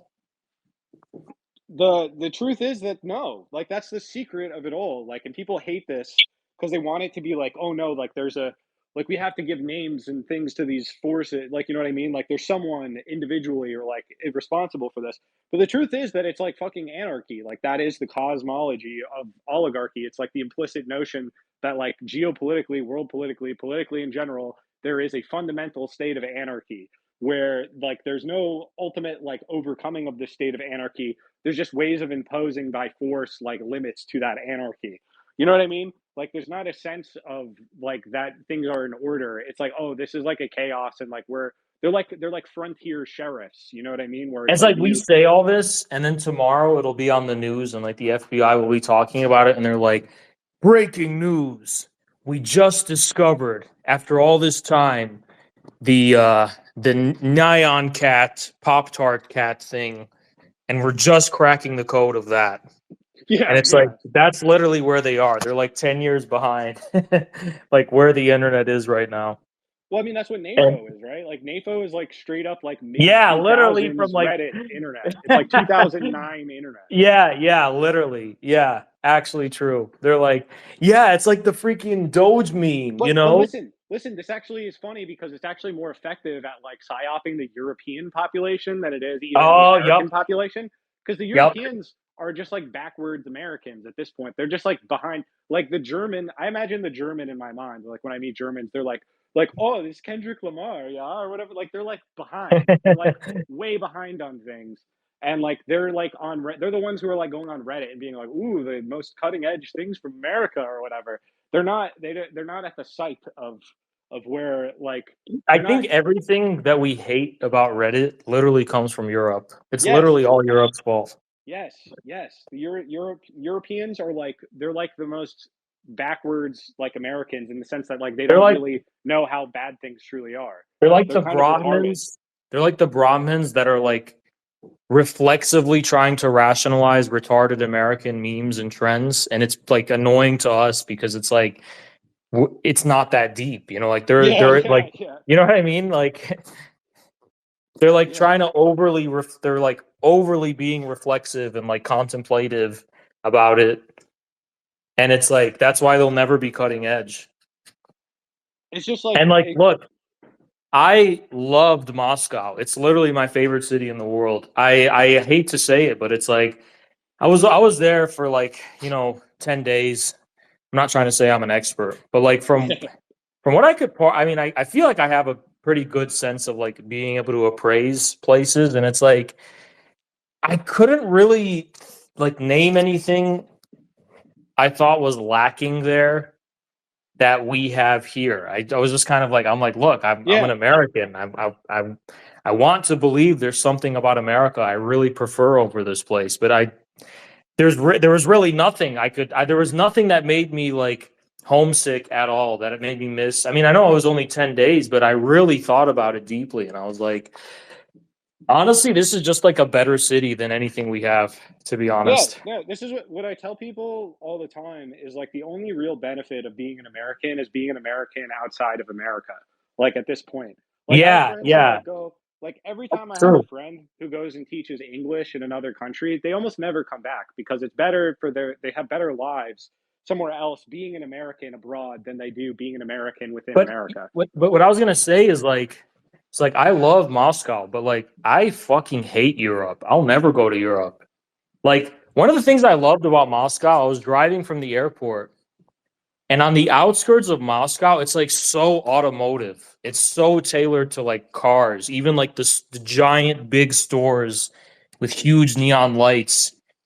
It was like very automotive. It reminded me of like it kind of reminded me of Michigan, honestly, like Detroit in a Yeah, way, not in a bad way. And I was like, you know what? I like Russia because these are big-minded people and they like cars and they like big things. And they're just like Americans in that regard. yes. They're a big-minded people. And I'm thinking to myself, I'm like, imagine if I go to some shitty, puny European country with their tiny enclosed cities, which they somehow everyone romanticizes as great. And I'm like, I'll never fucking go to Europe. I actually hate Europe. I mean, Like I there's like a they do have like the thing is that it's just like you like like I'm in San Francisco now, right? So it's like I would compare San Francisco to like the average like Portuguese city or something, right? Where it's like that's what it's like, you We know? have Like everything that Europe has. We have everything but better, literally bigger and better. yeah, they just have they're just more pampered in the sense that like we subsidize their livelihoods at the Yeah, expense of they our have own. better benefits and they have better like institutions, definitely. But like also people are like, well, what about the weather? And I'm like, okay, look, if I'm just going on vacation for weather, I am not leaving America at all. There's Yeah. literally no reason to leave the country. We Yeah, have we have every like type of all the climate. yeah, exactly. It's Somewhere like in here. I don't need to go through customs again and have them like take my phone and like fuck with me. I'll just stay in America. If I want to go see another culture, I'm going to a big country like Russia or China. I'm not going to like some puny shithole European country. Yeah. Yeah. I feel you.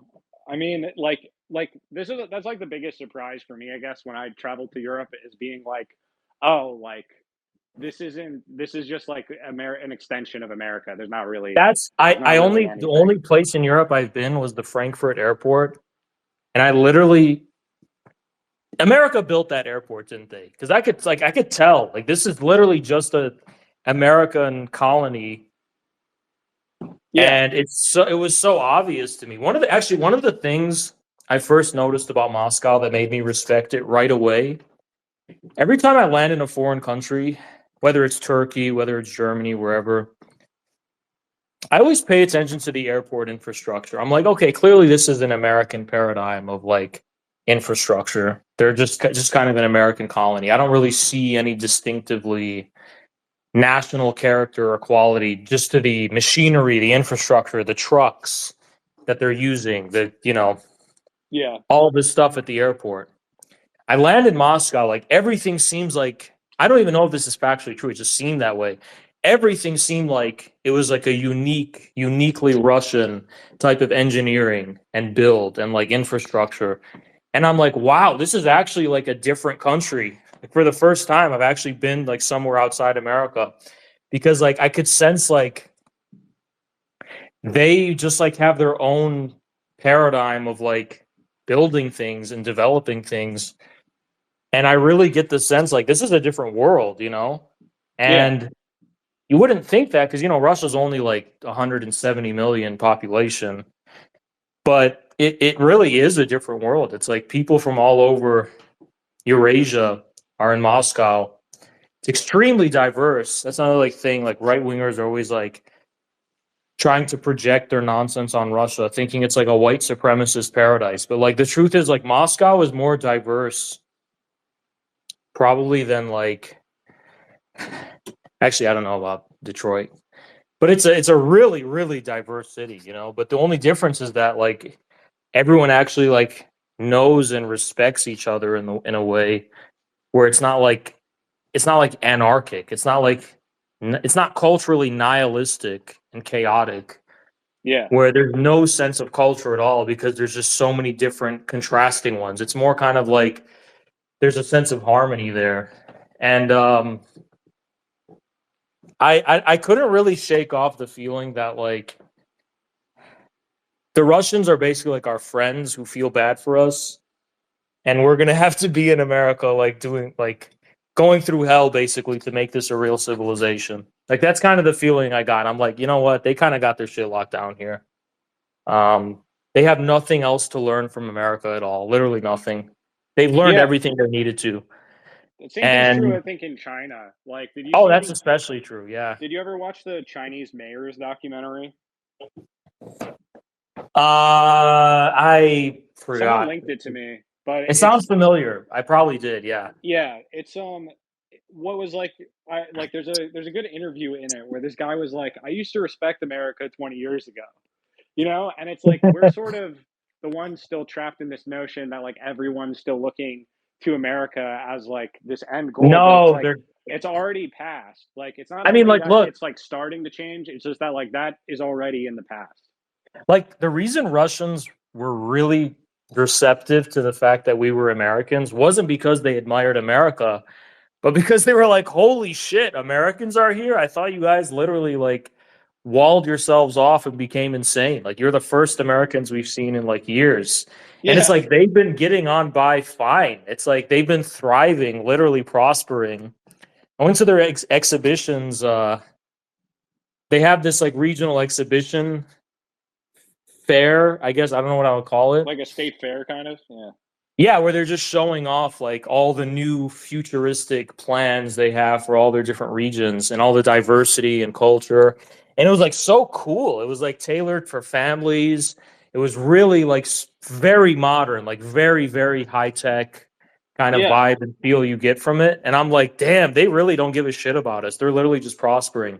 And then I was thinking to myself, and I'm like, you know what's crazy? Like, don't be wrong, I'm against Soros and the open society, like his idea of the open society, but that's not what I'm talking about. I'm literally just meaning it in a colloquial sense. Like they're a more open society than we are. Like they're not the ones closing themselves off from us. We're closing ourselves off from them. Yeah. They literally have all of our media on their TVs. They literally know everything they need to know about America. We and they're literally shocked at like how much we've created this like information blockade against like anyone traveling to or knowing anything about Russia. And it's like we've become the closed society, Yeah. Of like and the late they've Soviet become Union. literally, yeah. I mean, like people think that like, oh, yeah, Russia's so authoritarian. There's no like free speech at all, and it's like that's not true. We went to like cafes to grab coffee. Dude, this is the thing. Even the liberals over there are way cooler than here. We like, Yeah. it's like bohemian liberal run like coffee shop, like rich liberal bohemian young people, right? And we started talking to them like they're super cool, super reasonable, like super nice. And they were just saying like, yeah, my friends got barred from this university because they were protesting against Putin, and they were kind of talking in that way, and we are just like, oh, wow. But like the thing is, like here, how many people get barred from universities because of like stupid ass cancel culture and shit? It's like at least over there, everything's explicit. You can't cause trouble. But like in terms of the range of different opinions people have and perspectives and just shit like that, it's like they're way more open. They're not like some authoritarian country where like they shut themselves off from knowing about the so-called free world. Like they literally have everything in Moscow. I'm not saying all Russia, but at least in Moscow, they literally have everything we have here, but better. And you want to know what really sold me on it? And I think this will interest you, dude. They're McDonald's. Okay, Oh, you have I to bet, dude. understand.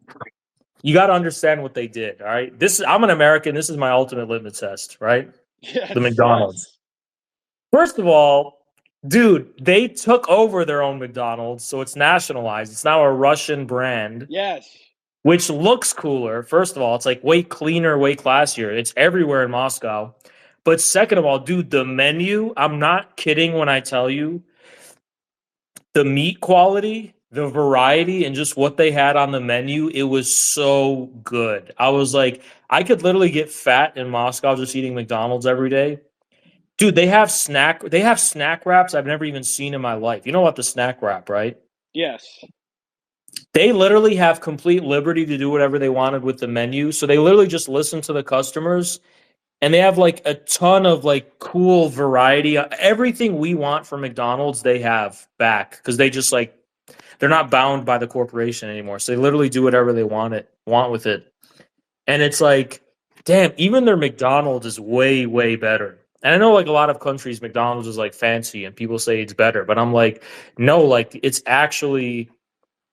not just like McDonald's with a Russian twist. They literally have all the shit we want, like snack wraps and all the things McDonald's discontinued. And they brought it back just because like they're like, this it tastes good. I don't know why we would bar the customers from having this. Yeah, So that's sick. they really passed the McDonald's vibe check is what I tried their McChicken as well. Way better than our McChicken. And they even have like better McChickens too, like ones with higher quality meat. Um they have this mushroom one, chicken Snack sandwich. wrap. Oh. Yeah, something like that. Yeah, I believe you, man. That's a it's I like it just makes me think of a long time ago. I compared to like Henry VIII taught like being like the sort of revolution of his age being like uh taking the church as like a Burger King thing and being like, no, now it's like our Burger King. So like this is Yeah. like it's kind of a fun way to look at how that works now, where it's like, oh, like we just had like this is our McDonald's now, and we're It's making it. so cool. It's It's literally yeah. so cool. Because you'd think that, like, oh, if they took over the McDonald's, it would lose the charm. But it's like, no, it feels more like McDonald's than McDonald's does now. The fact that it's nationalized and it's like actually belongs to them, it's like this is what a communist McDonald's would be in the US. Like, we, the people, own this McDonald's. It's going to have shit we want on it, right? Yeah. And it's almost like the dream of American McDonald's communism. They're like actually achieving it. Yeah, I also think that like there's like a on the left there's like a actual hatred for like McDonald's in a funny way. You know what I mean? Like where Yeah, that's crazy. this is this is my friend Hole did a whole thing on McDonald's communism a long time ago. But I think it's a very persuasive thing. Like McDonald's is like not even persuasive. It's like kind of like an objective fact, you know what I mean? Where it's like no, like McDonald's is beyond your like ability to rationalize. McDonald's is like and I the kind of feel burger like is. like I have to confess something. I do like Burger King's Whoppers better than McDonald's burgers, like a lot better. And Yeah. I like Burger King's fries. Like I like the taste of Burger King more. I feel But like in a Burger King way, has more variable quality. Like I've either I had kind of I Burger kind of King feel that's like I better even go or it's farther. I way feel like worse. I feel like Burger King is kind of like a reactionary, counter-revolutionary response to McDonald's It communism. is. Like Burger King is like the Kulak burger chain that's resisting McDonald's collectivization. It's kind of like how Shrek is poised against Disney, you know? Like Yes. That's so true. That's actually yeah, even in terms of like marketing and stuff, because this is what like back like when like post Super Size Me, you know, and like fast food was something like, oh, we're becoming like responsible and like, you know, we're gonna have salads on the menu and things like this. Um, Burger King went the complete opposite direction yeah, and Burger King is like fuck you, doubled we're down. going They were like, we're making a to quadruple burger now. We're making chicken fries. Oh my god, dude! When chicken fries came out, that was They're goaded. I gotta admit, I like Burger King better, like taste wise. But McDonald's is a way better brand. When I eat McDonald's, it almost makes up for the inferior taste to me personally, because it's like, oh, I'm eating McDonald's. I'm participating in like something it's like the like, close. It's like the commons here. yeah, Like yeah, like I go I'm further back, like way back in the day. Like I like to. Now that I'm old, I'm gonna be 30 very soon. I can now look back at like my childhood as like a distant world that no longer exists, like very distant. That like there are now adults, people of adult age that have no memories of it because they weren't there. I was like used to being like the young generation or whatever, but now I'm getting old, so I can look at it this way. But before Wi-Fi was proliferated everywhere and like everyone had access to mobile internet everywhere all the time, McDonald's was the site in my parochial podunk town. Before even my house had Wi-Fi or any of my friends' houses had Wi-Fi, they had Wi-Fi at McDonald's. So if I wanted to participate in I some remember sense of that. like the Nintendo Commons, the Nintendo DS Commons, I want to play Yeah. Mario Kart on my DS against people. I want to share and trade things on my Animal Crossing world on my Nintendo DS. The only way I could do it was by going to McDonald's. So to me, going to McDonald's at that time wasn't even about getting the food or anything like that. I didn't care that much about that. I just wanted to be able to use Wi-Fi for like 20 minutes. Like that's what I Yeah, was so I into. actually grew up with a friend who like studied it at McDonald's. Like that's where they would study to use their Wi-Fi. Like they bring their laptop and everything and be like a library. So I kind of, It's better than the library. Like in that time yeah, period, the local libraries didn't have Wi-Fi and McDonald's did. Like it actually functioned better than these things that were created as the commons, ironically, you know? Like eventually later the whole area I grew up in got like coffee shops and things like that. But before that, there was only the McDonald's. actually true. Yeah, it's actually true. Like before I went to Moscow, I didn't understand why everyone made a fuss over the metro because I was like, oh, it's just a metro. Like, yeah, they might have it nicely decorated, but like it's. Yeah. But then I realized like how fundamental the metro is to everything a part of the city and like getting around it. And then every single station is literally a beautiful work of art. And it's just like, it's incredible. It's like, wow, this is actually like being like an ancient, not an ancient civilization, but like some kind of wondrous, It's like, like a theme park. We only can really compare it it's like to better. like Disney It's, World. that's what I was talking to Russians about this. I was like, so how come Disney never came to Russia after the 90s? Everyone else did. And I'm like, to be honest, Disney is completely superfluous in Russia because I don't want to sound gay or whatever, but it's like Moscow is already magical as fuck. Like they don't need Disney. You know what I mean? Like they already Yeah. have this like twang to their city where it's like that surreal like aspect of it not just being like some bland utilitarian city, but it does like exude these kind of like spiritual and ideological values, which very much make it themed everywhere. Everywhere you go, it's themed. Like even the hotel I was at, the side of the building, literally busts of Lenin everywhere, statues everywhere. Like people think like somehow like it doesn't matter that they have this rich heritage and legacy they totally preserve, but like it does. It's one thing to just be like, oh yeah, they have some statues of Marx, right?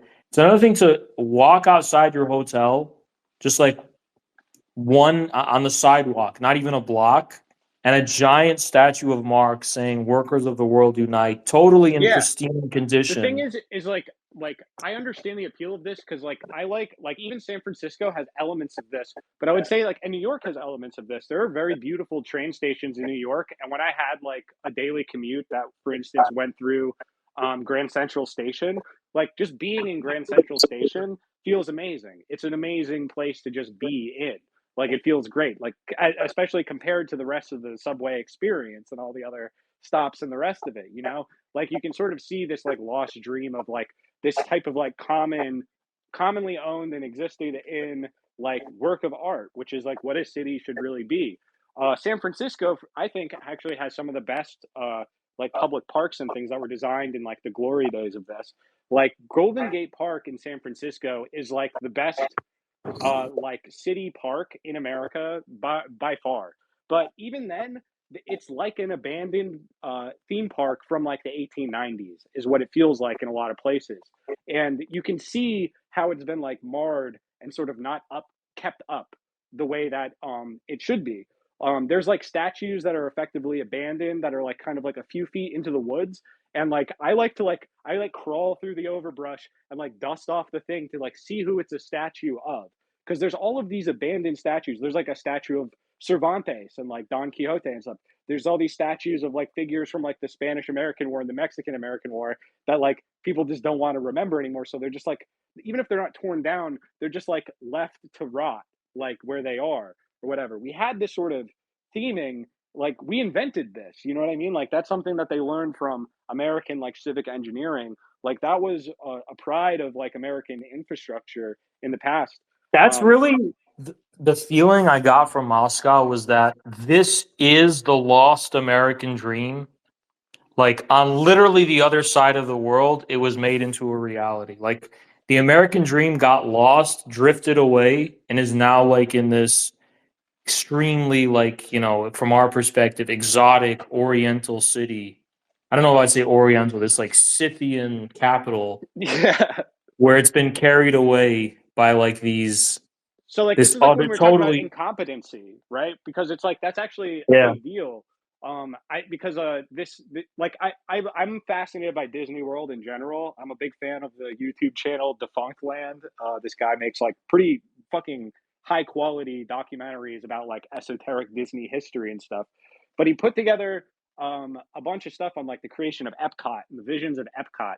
And I think that you can sort of compare like the deep state or whatever and like the sort of competency that it had in the 20th century, the earlier parts of the 20th century, to like directly tied into like Walt Disney. You know, Walt Disney, like Epcot is sort of representative of this sort of vision that America had, of like creating like a sort of like world republic or whatever, like in Epcot. They even contracted with the Soviet Union at one time to have like a mini Russia part of the, or like Soviet Union at the time, part of Epcot. That was one of their original things that they wanted to have. It was like there's tons of newspaper articles about the negotiations that like fell apart eventually.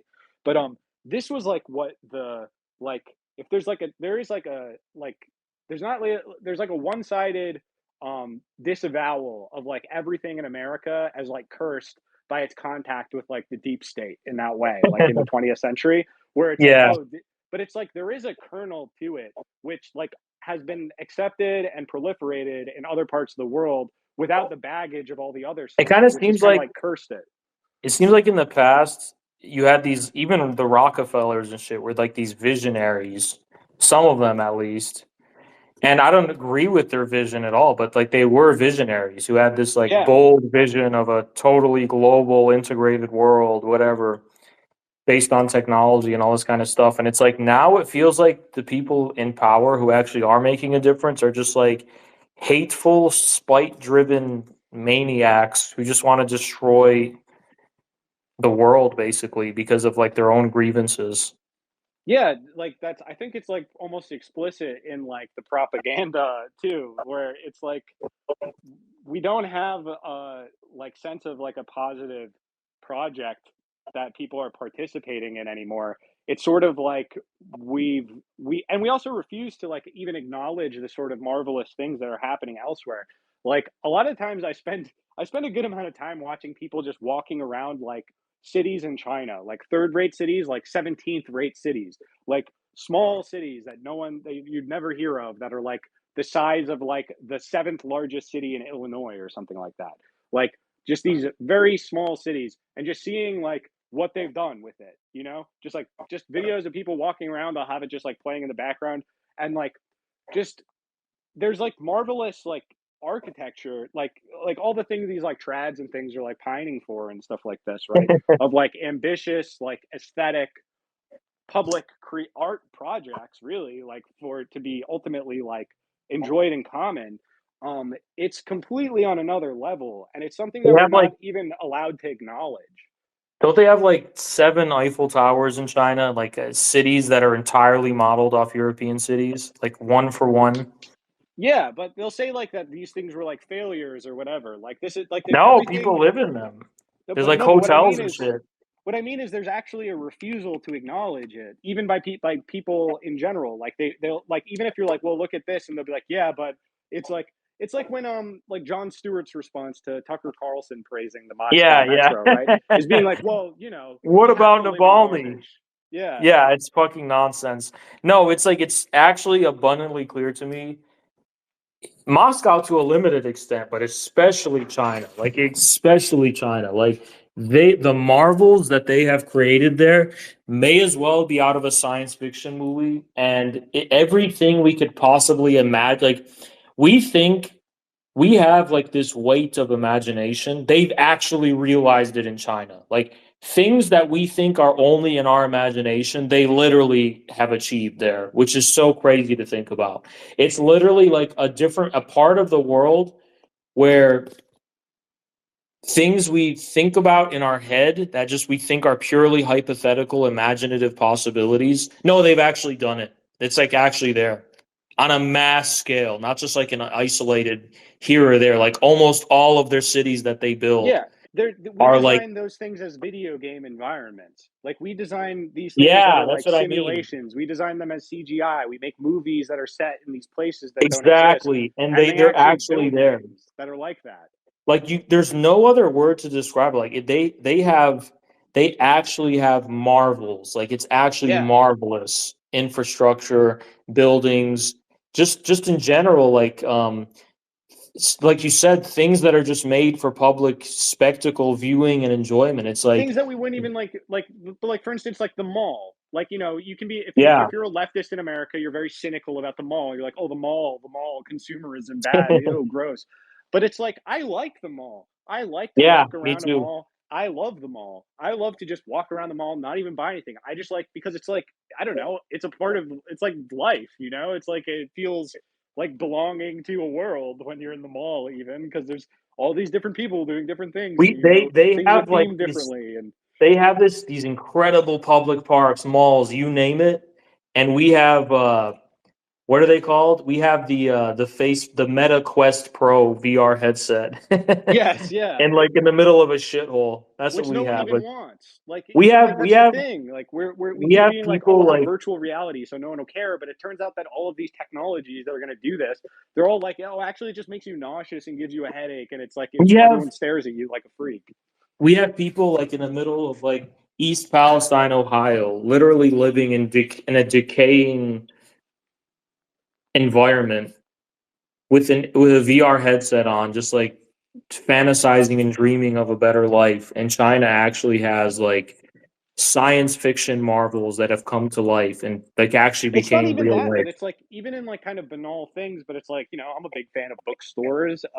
If you look at the design of bookstores and libraries only, just bookstores and libraries in China, as opposed to like, let's say the Barnes and Noble that still exists in your like strip mall plaza, that's like got a Starbucks inside it or whatever.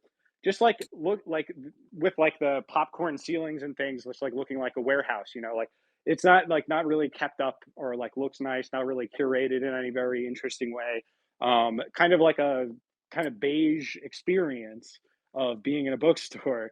Like day to day life here is so much more dismal than people like give voice to. I mean, people do give voice to it, right? With like this yearning and pining for like like the like what usually is like reflected as like European style architecture or whatever, like these cities, etc.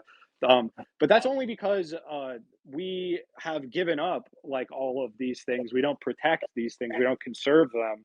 Like even the malls, I like kind of feel like it seems like it's unrelated, but it's not. I kind of feel like our only sense of like common belonging that we have anymore and like a sense of like having a piece of that Promethean Chinese technology actually is TikTok. And what I mean by that yes, is like TikTok is where you'll be scrolling through it and there's literally a guy in his truck in his 18 wheeler just like with a hat on, like going on a rant with like a million likes.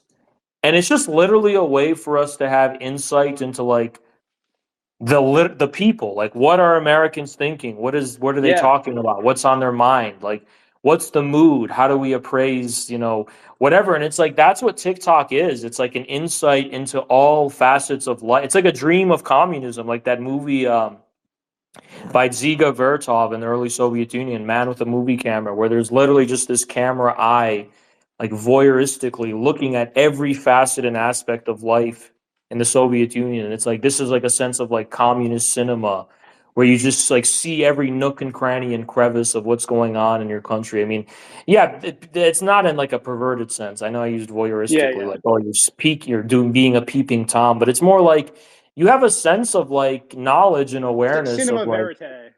yeah, the country you live in and the people in it. And it's like that's what TikTok has bequeathed to us primitive Americans. Is like we're all on TikTok talking about how shitty our government is and the state of affairs in our country, but there's a sense of belonging and togetherness you get nowhere else. Whereas they're they're going to take the one piece of civilization we have given to us by the Chinese. And what is the government doing to like replace TikTok? Are we just going to get the No, shitty they 1995 computers listen. at federal libraries What's instead? most I've talked about this issue particularly with people of various like age strata, and when it comes to like the incompetency, also it's just that like there's also like we have like a gerontocracy, and there's very little like you can just look at the congressional hearings where they have to talk to like Mark Zuckerberg or any of these people, and you reveal that like the people who are actually in power here are actually alien to the conditions of the world now. Like they don't actually understand how anything works anymore. They're actually like completely lost, and they think that they're still like above it somehow. So like people are like, oh, we'll ban TikTok and people will just use the other social media. They're all just interchangeable to me because I don't know what any of them are and I don't care. Like that's how they feel. Like they're like, oh, well, people will just use Instagram or oh, they'll just use Facebook instead. And it's like, no, they're like categorically different media platforms. Like they're completely different experiences and They they're not are. one to one convertible. And like there's no way of like describing why that is to people who like don't have any experience with it. So like I think it's actually great that they're going to ban it because it's going to completely give the lie to like everything in American society. It's like it'll be like the straw that broke the camel's back for like an entire generation of I, people. Like I think all of you're the right. young people are going to be like, oh, like there's also no retreating from it. And I also think it's going to like fail in the sense that I think they'll ban it, but I think that it'll ultimately come back and it'll come back bigger than it was before, and it'll be a complete total blow to This American is like soft power this is like the because late yeah. This is like because the it's late like '80s. yeah, it's like late '80s Soviet Union. Like it'll Yeah. come back and it'll be like, well, thank God for the Chinese giving us our free speech. Yeah. For like that's what it is. Like that's It'll all be it's gonna like be. It'll be like some like Chinese official being like, "Mr. Gorbachev, tear down this wall. Give the Yes, yes, people yes, yes. Give TikTok." the people It's TikTok. like it's gonna be like the late Soviet period where they would like vacillate between like harsh policies and opening up, and they don't know what to do. Like they're gonna ban TikTok, and we're just gonna be like oppressed, and then it's gonna come back even bigger, and it's gonna be like a democracy spring. But instead of democracy spring, it'll be called like I don't know. It'll be called like autocracy spring, where we're actually gonna like it's gonna like motivate us to actually like have a functioning government. It's gonna be the opposite of democracy, basically. That's really the direction we've gone in. It's like the so-called liberal democracy is more oppressive and intrusive than an actual just normal authoritarian government is at this Yeah, point. this is like was like the fundamental impulse behind like the initial popularity of things like neo-reactionary thought and whatnot. It was just that it was really there was a concept that was developed back then called anarcho-tyranny, which I think is like very effective at describing like what this condition of liberal democracy actually is. There's tyranny on the top, like you have just this tyrannical oligarchical just extraction, and then you don't have even like the public good of, let's say, like the police like ensuring your safety or something like that. You can't rely on Yeah, anything here. So I it's just like think the worst possible situation.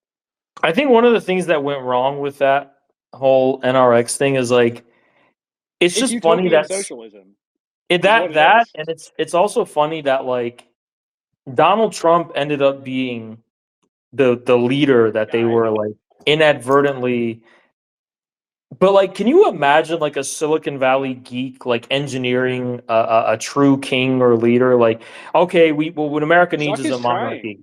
Zuck is So really yeah, trying. And but it'll honestly, never work because like one of the thing is you can't invent or fake actual leadership and charisma. You yeah. just can't. The Well, that's what he's. inauthenticity of your That's what I think. The thing yeah. is, though, is that if you look at Mark Zuckerberg, he's very like aware of this, and I think that he's like been developing his like after being like considered like a reptile and like a robot by people. He's like been trying to humanize himself in so many ways, and part of that also is like he's actually far more like open with the Chinese and things like you know considering his like his like have you ever seen the video of like his daughters singing like a Chinese song or something to Xi Jinping? Yeah, I think I've seen that. Yeah. He actually like some of the like a lot of these like Silicon Valley people, they actually like respect China more than they let on. They know where their like bread is buttered at the end of the day, right? But where like that they're like but they're the ones because like they're getting called in effectively to do a lot of things for the government that the government isn't capable of doing now, right? Like so they like that's that like those types of people would ultimately be like very useful in a communist party to have if that you know what I mean like it's not like out of the norm in China for them to like you know have like these types like the people who own ByteDance or whatever etc like these people are like doing they're not like consider they're not like alienated from the rest of society or whatever you know they talk about like an income disparity in China and things like that. But it's not really the same. It doesn't really function the same as No, it does no, here. absolutely not. I mean, like, it's not. It's like, yeah, you have billionaires, but at that point, being a billionaire is literally like having a public office position where you're literally totally accountable to the government, and the pressure is on you, where you pretty much have no freedom at all to do anything. Yeah, And your billions of dollars, or not dollars, but your billions are not liquid. You can't just do whatever you want with your money. It's literally like you're administering and managing what is effectively public property. yeah, yeah, exactly. So I just I see and also I just think that that's probably more where this will be like realized I guess in terms of like people like the people who are like anti-technology like the sort of like Ludditic tendency I think is very in American leftism and things like this is very like back it's like self-sabotage ultimately because it's really like like through this like this technological development that we're going to like we need those people effectively um we need we need like engineers and like you know people making things we don't need psychoanalysis analysts and Yeah, no, media literally true. theorists. I really feel like these like anti-technology people, like the reason that's a basic instinct is because it's such a it's such a vulgar and mediocre way of cultivating a sense of like critical distance to society. Like, oh, you know what? To be different, I'm actually gonna say that this whole technology stuff, it's actually bad. It's like, yeah, that's your way of like trying to make it seem like you're somehow like you somehow think critically and deeply about the world and society because you reject this straw man of like naive techno optimism, which is like not even really the point. Like naive techno optimism or whatever from Silicon Valley, the reason that's cringe is because it's like devoid of political content. It's just like in no way addresses anything about like the social kind of conflict that's going on in terms of like basically class struggle, Yeah, right? it's detached. Exactly. It's a detached techno optimism, and that's why it's stupid. But like a technological optimism that's totally integrated with like a wider historical struggle, I mean, that's a great thing. That's nobody would reject that. Like nobody would reject Trump's quantum leap cities, Yeah, among his base. Like nobody finds that yeah, worthy of being like critical toward. Like, oh, should we really build these quantum cities? Wouldn't that like hurt nature? Like, no, they're like, yeah, let's fucking do it because it's they have no critical reservations about it at all because it's attached to some kind of like Yeah. partisan political This is something I project wanted to that talk to recognizes you them. about also, because I was thinking about this like maybe a week or two ago, because I was looking at like Tesla's relation to like the Soviet Union and things like that. Like Lenin actually like tried to get Tesla to move over to the Soviet Union, and in Tesla's later days, he like regretted that he hadn't done that. Like I was reading Stalin's like obituary to Nikola Tesla and things like this.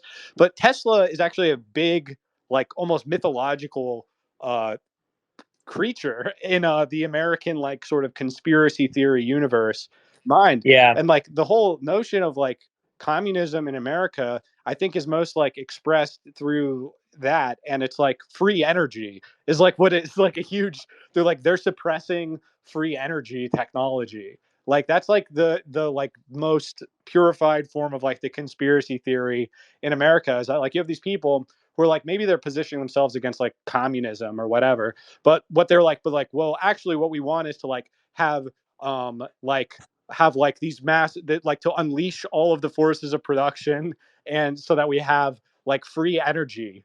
Like, you know what I mean? Like, I kind of feel like free energy is even like a better slogan than free time because free time is still kind of ambiguous. yeah, Free energy is even more like on the dot. Like, no, it's free energy. It's like free potential work. yeah. You know what I mean? Like, it's not just something. It's not like It's also doesn't inherently productive necessarily. because like because we have like a negative Yeah, sense to the term free time in the meaning of like beating off or something, you know? yeah. It's like associated with like the right to be lazy, I guess. Free energy is like unleashing your capabilities, you know? But I really feel like, yeah, communism today is just free energy and nothing else. The free and unlimited proliferation of energy is pretty much the goal. And it's like, when you think about how the most effective socialist planning type states besides China function, and like, yeah, that includes Saudi Arabia and like the Emirates and shit. Like, people think those are capitalist countries. No, they're not. They're like rentier. If anything, they're Yeah, feudal, right? But like, they're like rentier. They're all based on energy exports and stuff. Even Russia is based on energy exports, yeah, right?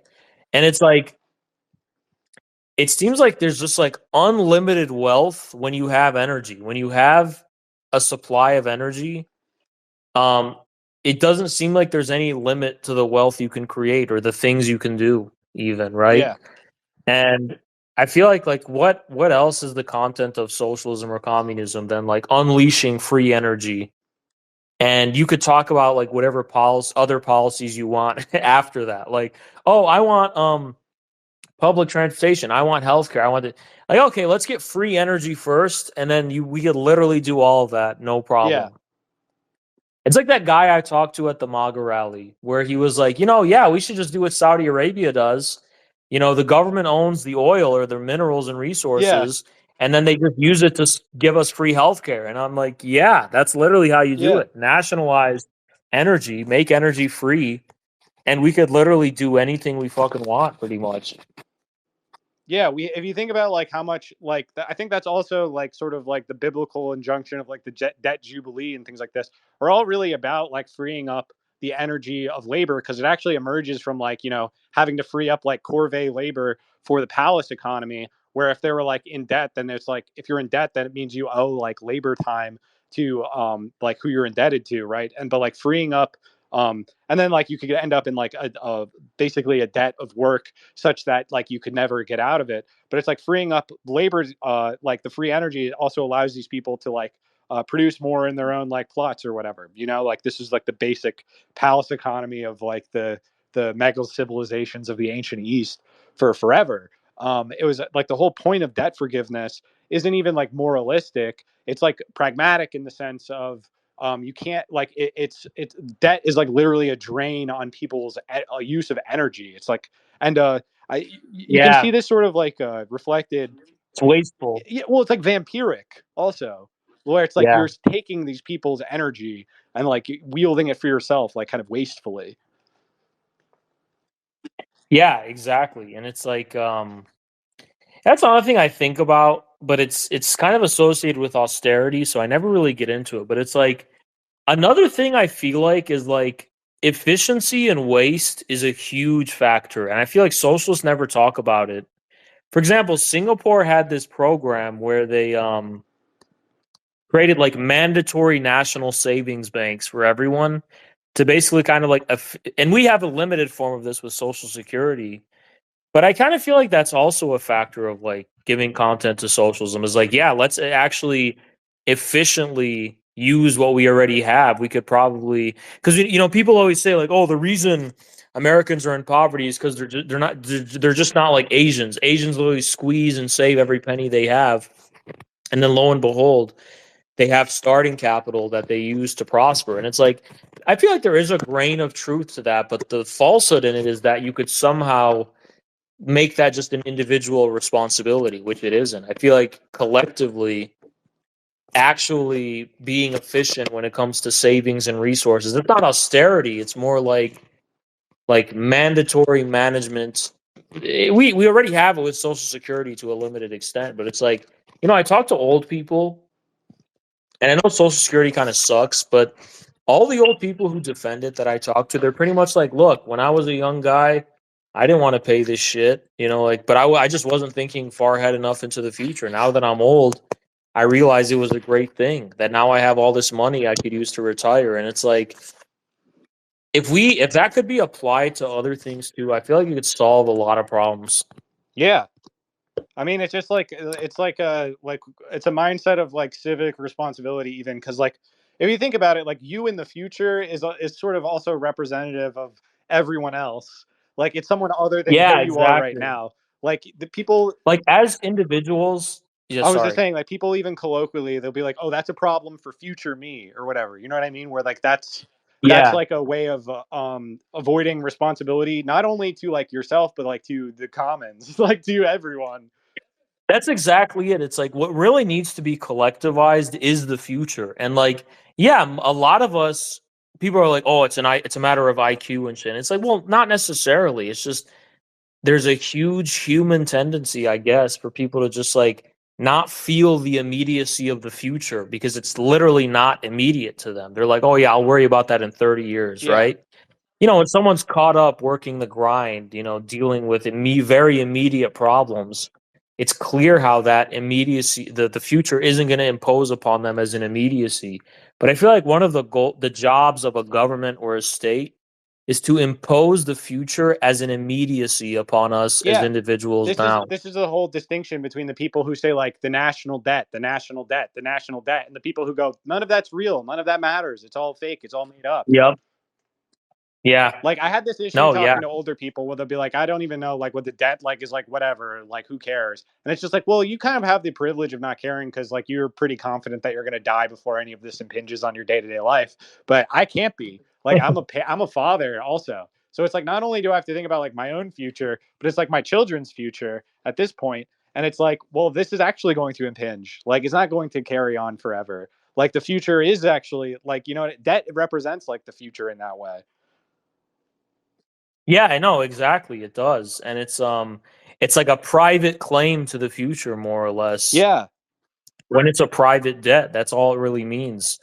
And like debts are meant, interest bearing debts at least are meant to be insurmountable. And it's like not to preach or whatever, but I was actually just researching this a little recently, like the Islamic view of debt.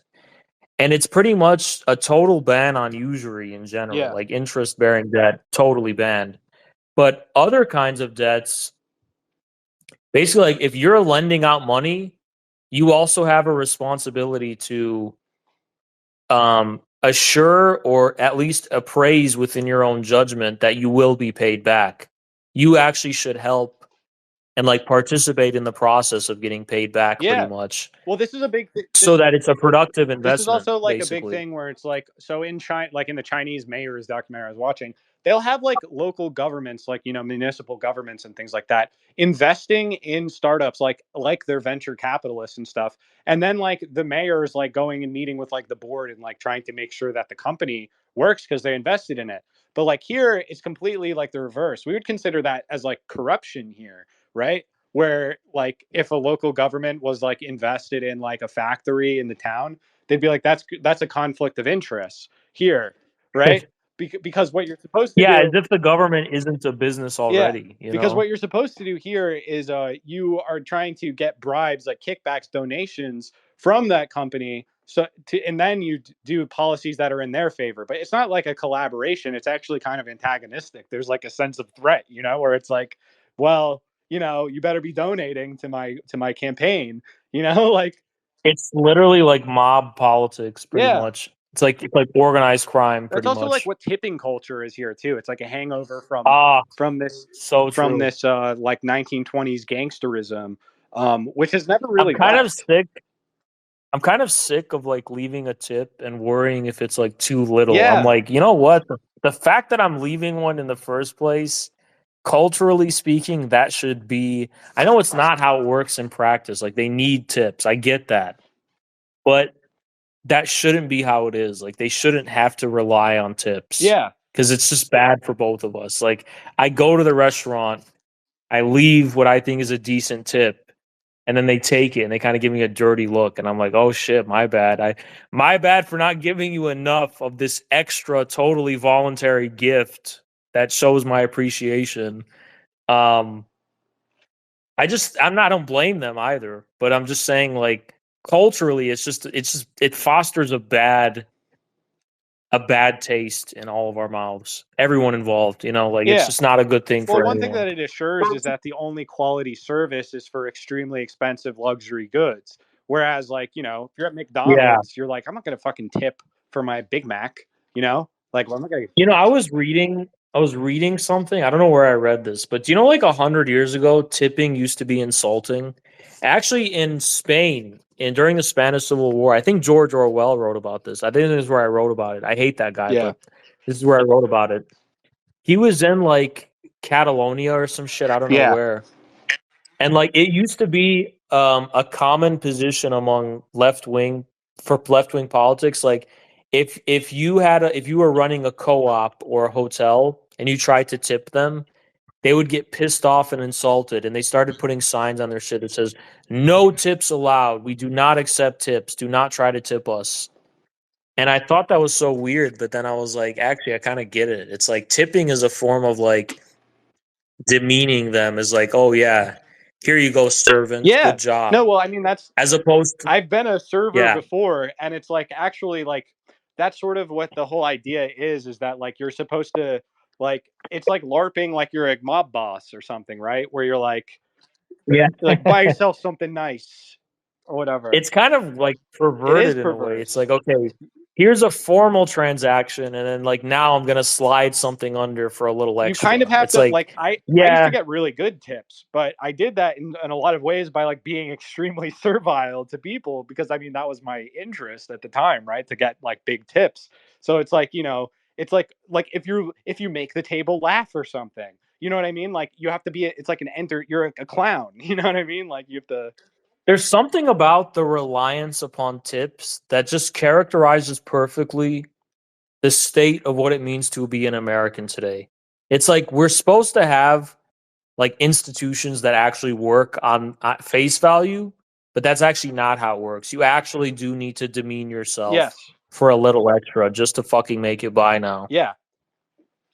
Even in terms of like career climbing and shit, you have to be brown nosing and all this extra shit. And it's like instead of just being competent and good at what you do, it's based on like, you know, going online and getting That's what popular and getting that's what clout and Succession saying is what all people about. want to Did say. you watch Succession? Yeah.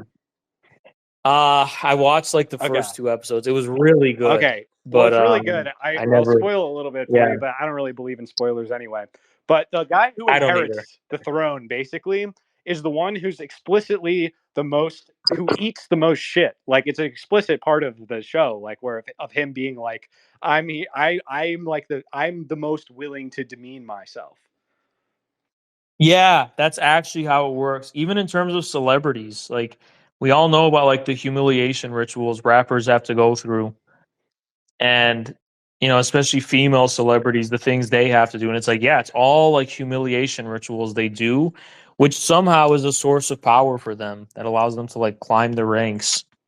Yeah, that's like what that's it's that's how things are here. Like being a shameless self promoter is like something that people will shamelessly describe themselves as in like a sense of pride, where it's like you know what I mean? Like that's it's explicit. It's not even like a secret.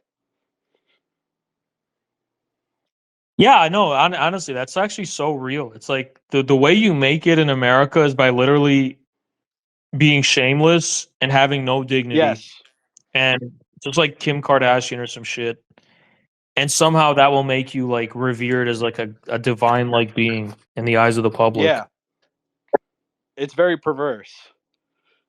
It's pornographic even. But that's like I think of like pornography as like probably the greatest operating metaphor for most things in America. I, f- I feel like, yeah, I feel like maybe we find that to be somehow maybe we find that to like somehow be Relatable?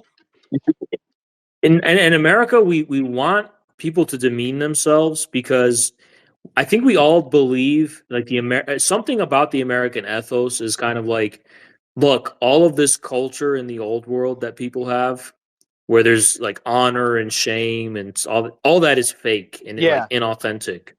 But when you actually just come out shamelessly and like fucking humiliate yourself, you're actually getting close to the Yeah. truth of like what's behind the veil. And I feel like we respect that a There's a lot, positive and we element to it in shouldn't. the sense of like being There honest. it's kind of perverse because yeah, But there's like a grain of truth to it in a way, but it just manifests itself in socially destructive ways. Is the problem? yeah. I'm a big fan of the show Kill Tony. I don't know if you know what that is, but it's like a big it's like America it's like a carnival. You might like it. It's worth watching just an episode because I think it's one of the most American in like a good way cultural products that exist right now. And what it is like a panel of comedians who have random people who like volunteer to come up and like do a 1 minute of stand-up comedy, and then they're like interviewed and like made fun of and things like that. And basically the operating rule in it is answer the questions honestly. And it's like always like very shameful questions. Like you could look at this in a very perverse manner too and be like, oh, this is like a humiliation ritual in a way, right? Where it's like they're like, so like, do you fuck? Like the questions are always like, how do you make your money? And then whatever, however you make your money, they're gonna make fun of you for it, right? Like that's the whole point. That's the whole reason you're there is to like that just be made fun of in about every single that thing makes about me yourself. that makes me wonder, do other countries have like hazing rituals like we have here, like in every type of fraternal organization, like whether it's actually like a It's a college European fraternity thing. or the It's a military? European thing that came Okay, over to interesting. here and proliferates here. But It was a British thing, wasn't it? They do that in Britain actually, sure, now that but I in like think about it. Belgium too, and like a lot of the like, you know Ah, what I mean? Like, Belgium. That's the worst. so but yeah, no, like that type of hazing is one of the craziest things in America, really. But like it's like a Spartan ethos in a way. I feel like there's a lot of like Spartan type of things in America, especially regarding like criminality and hazing, where there's kind of a tacit agreement that like we all know there's like a fundamental anarchy. So the real laws are always like just don't be dumb enough to get caught doing this thing, and you kind of have to like prove that you're like smart or competent enough to like get away with crimes is like a type of Yeah. is a Yeah. major part of your adolescence. Like everyone knows that the drinking age being 21 doesn't stop anyone under the age of 21 from drinking. We all know this. Like we all know that there's drugs that are supposed to be illegal that you can get in every single city if you want them. Like we all know that, and Yeah. like Very your true. socialization as like an adolescent is like becoming a criminal. Like that's a and if you refuse to do that in some way, you're like actually not You're lame. properly socialized. No, that's actually so true. I wonder if other countries are the same in that regard, or if it's just like a unique thing here. Because I actually don't know. I think that this happened in like the late Soviet Union, right? There's a really popular Russian TV show right now about like the 70s, 80s in I think it's name's slipping my mind of like what province of Russia it's in or whatever. But it's about like the experience of like hoodlums and like youth gangs that were being formed that were like also posed sort of against the party, like the ruling class, like the government at the time, that they were like being critical of that like through this sort of a gang No, it, activity. it actually reminds me, it's kind of unrelated. Like, there's a new kind of cancellation people are trying to do against Dugan because, like, in the 80s, when he was a young person, he was like an extreme edge Yeah, lord, like, kind of like hoodlum, I guess, like, edge lord, completely like flirting with Nazi symbols and shit and all this kind like of stuff. reading And I'm chaos like, magic stuff and yeah, and I want to tell people, and I'm like, listen, you need to understand something about the 80s and even 70s in the Soviet Union. Literally nobody believed in the ruling ideology, not even the yeah, hardliners. The hardliner esoteric factions in the KGB literally like became like mystical, like ultra nationalists, quote unquote. They didn't like nobody believed in the ideology anymore. In the 90s, when the Communist Party and Stalinism kind of got repopularized, that was like a reaction to the just anarchy of the Soviet Union and like the corruption in it. That came afterwards, right? yeah. Like, so like if you were a young person, it's almost like being in America and like just like what you said, like not going through the kind of rituals of criminality and just like being like a lame idiot. And nobody took, if you actually subscribed to the official ideology, you were seen You're as a a criminal in pervert the in a Soviet way. Union. Like, Yeah, you were either seen as a pervert, an idiot, or a criminal, and like nobody believed in it. It wasn't like China where they were having a cultural revolution. It was like extremely yeah, cynical environment where like yes, everyone did take for granted the greatness of like socialist civilization, but nobody articulated that as an ideology that they believed in. They just kind of took it for granted. And like I obviously forgive Dugan for like flirting with like these extremely I disturbing just like it's in ideologies the same way like when you like academics. and then like later coming to realize like oh shit we actually took for granted like this civilization and now my goal is to like understand Yeah, what it I think is, that you like this know. is like I saw that like happening in your discussion with Tut Tut or whatever. Don't do that. Don't look at that guy. Because he was I don't think he realizes like the extent to which like the normative processes of like intellectual life in America for common people, etc., isn't like, oh, I'm going to go to university and read the canon of like Western academics. It's like I'm going to go read like the power, like it's like you're immediately thrown into like Gnosticism, like people, the amount of people who are like reading like the Hermetica and thinking about aliens and UFOs and all of this sort of shit. You know what I'm saying? Like that is far Yeah, more. yeah. And if you don't go through that at some level, and like you don't understand why people go through that or like attach themselves to like like let's say you're like you're born in like you're in the like backwoods of America in the like as a millennial or something, and you're like alienated from like this type of like evangelical fundamentalism or whatever that you're in, and then you go on the internet. It's like, well, this is where all of these people who are like explicitly Satanists and things come from, right?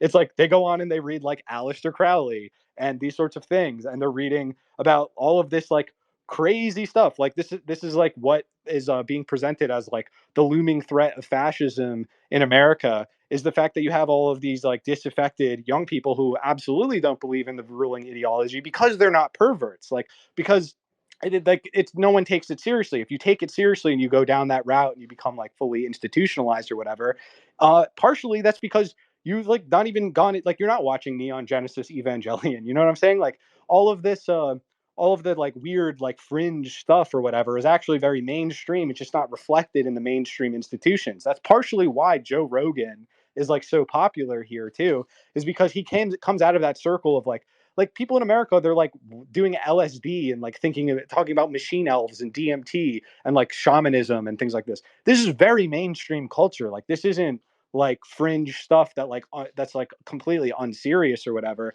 What's actually like really fringe is this academic discourse, which is totally insulated from like the things that people are actually thinking and talking about. You know, like when I was in high school, like there'd be like kids who were like talking about the FEMA camps, you know, and things like this, like listening to Alex Jones and things like this. Like this is America. Like take it or leave it. Like you can wag your finger at it and say like, oh, all of this is reactionary and like perverse and like it's not serious or whatever. And it's like, okay, but who are you? Like no one cares. No one knows who you are. Like no one cares what you have to think. You're not engaging with these people. You've written them off fundamentally. You're not looking for any grain of truth in like why they're going through all of this or like why they're being drawn towards these things. Like when they see something like QAnon or whatever, they just feel like superior to it, but they don't understand like what motivates people to like believe in these things. Like to be like, oh, there's actually deep underground military bases and there's all this stuff. Like those people are actually Yeah, attempting when you a can't material understanding of the American empire more so than the academics are. when you can't take for granted what's being espoused in ruling institutions, yeah, you're going to start. There's literally going to be an actual chaos of things you're going to start to entertain and possibly believe. And the question is like whether one has the good faith to believe that for at least some people, they can mature out of the more questionable and false beliefs into something that's actually true, Yeah, you know? yeah, like that's the whole thing is that there's like you can't dispel like conspiracy theories by being like, oh, all of that's wrong, like listen to the ruling position on this, like that's or that seems that's ridiculous or whatever, that's just absurd, like I won't even countenance like interacting with this in a serious way. Like there's a lot of like, you know, if you live through like 9/11, like you don't believe, like who believes the official story of 9/11 today? Who believes that? like Yeah, like no one. academics do, right? So like this is an issue I had like in college, like talking to like TAs and like things like that or whatever, and I just realized it's like, oh, like you may have like you may be like, oh, you're reading Deleuze blah blah blah and you like things, but you don't think that there's anything like weird going on. Like you're not like, well, what actually happened on 9/11? Something was weird there and we've been lied to about it. Like they're like, no, like if you think that, like you're like you've lost the plot, like you've lost your mind, like you're not, that's like just chaos, you know, like to look into like anything like that, these conspiracies and all these, or like, you know, like they like it's made fun of, it's like made by this class like that. But the people who are like looking into that stuff, they take it very seriously. And there's like people who've like, you know, devoted their lives to this and like faced a lot of blowback for. I just find it interesting that like they make fun of it and then they without any while being attached to the veneer of like institutional credibility, which these people don't attach themselves to. Then they start fucking going full schizo with Russiagate Yes. or like the parapolitical types like Jimmy Fallon Gong starts like schizoing out about me and you know like the LaRoucheism stuff and it's like you know I feel like those are more embarrassingly stupid conspiracy theories to have because they're made from this kind of purport and pretense of like institutional credibility Yeah. whereas the QAnon guy or the Alex Jones guy is literally just like, dude, I don't know what's going on, but I'm just kind of like, you know what I mean? Like they're not saying like, no, I know this on behalf of the authority of like this credible academic institution. I'm having a normal one, Yeah. bro. Aren't you having a normal one? And it's like, yeah, you're having a normal one by schizoing out about LaRouche schizobabble Yeah. and losing your mind because you literally can't accept the possibility that like people disagree with in a specific way with your worldview, you know? Yeah. And it's also like, you know, thing like that, like they have like they ascribe a lot more power and agency to a lot of these things than there actually is. And in a way, that's like the most like demotivating and like demoralizing propaganda that there is to be like everything's a fucking op, everything's an op. Like I'm not an op, but everything else is like an op. Everyone's an op. It's like all like it's an undefeatable conspiracy theory. Like we could just have like this unhappy consciousness and the stoicism of like say pointing out all the ops. That's an op. That's an op. That's an op. Everything's an op. Yeah. No, yeah, you're right. Um, There, yeah, it's just Honestly, I've kind of gotten to a point where it's like you really can't rationally engage with not only with those people, but even with the phenomena in a lot of ways. And it's like you really just have to like wait. Honestly, I kind of like the meme "Do nothing and Yeah, win." Have you ever seen that meme of yeah, like that's Xi my Jinping? fucking Just like MO. do nothing and win. And I kind of feel like, you know what? I used to be at war with that Destiny guy and like, yeah, I gotta do everything I can to destroy that piece of shit. Like they're falsehood, they're a liar, whatever. And then obviously I realized like, okay, that's not how it works. Like it's you don't just get to enact justice, Yeah, right? And I'm just like was like, I'm just gonna totally ignore that guy, whatever, check back 2 years later. And like now I see like how much he's like fallen and like getting dragged and like destroyed. And I'm just like, I literally did nothing. yeah, And this just happened. Like I kind of feel like it's happened not just to that guy, but like a lot of people that I used to be yeah, like severely opposed to, and kind of realize, if I just like ignore them, they're gonna stumble their way into like a pile of shit, and I'm not even gonna have to push them in yeah, because like if I truly believe that this person is so false, so wrong, and so bad, like it doesn't depend on my belief, it doesn't depend on my actions.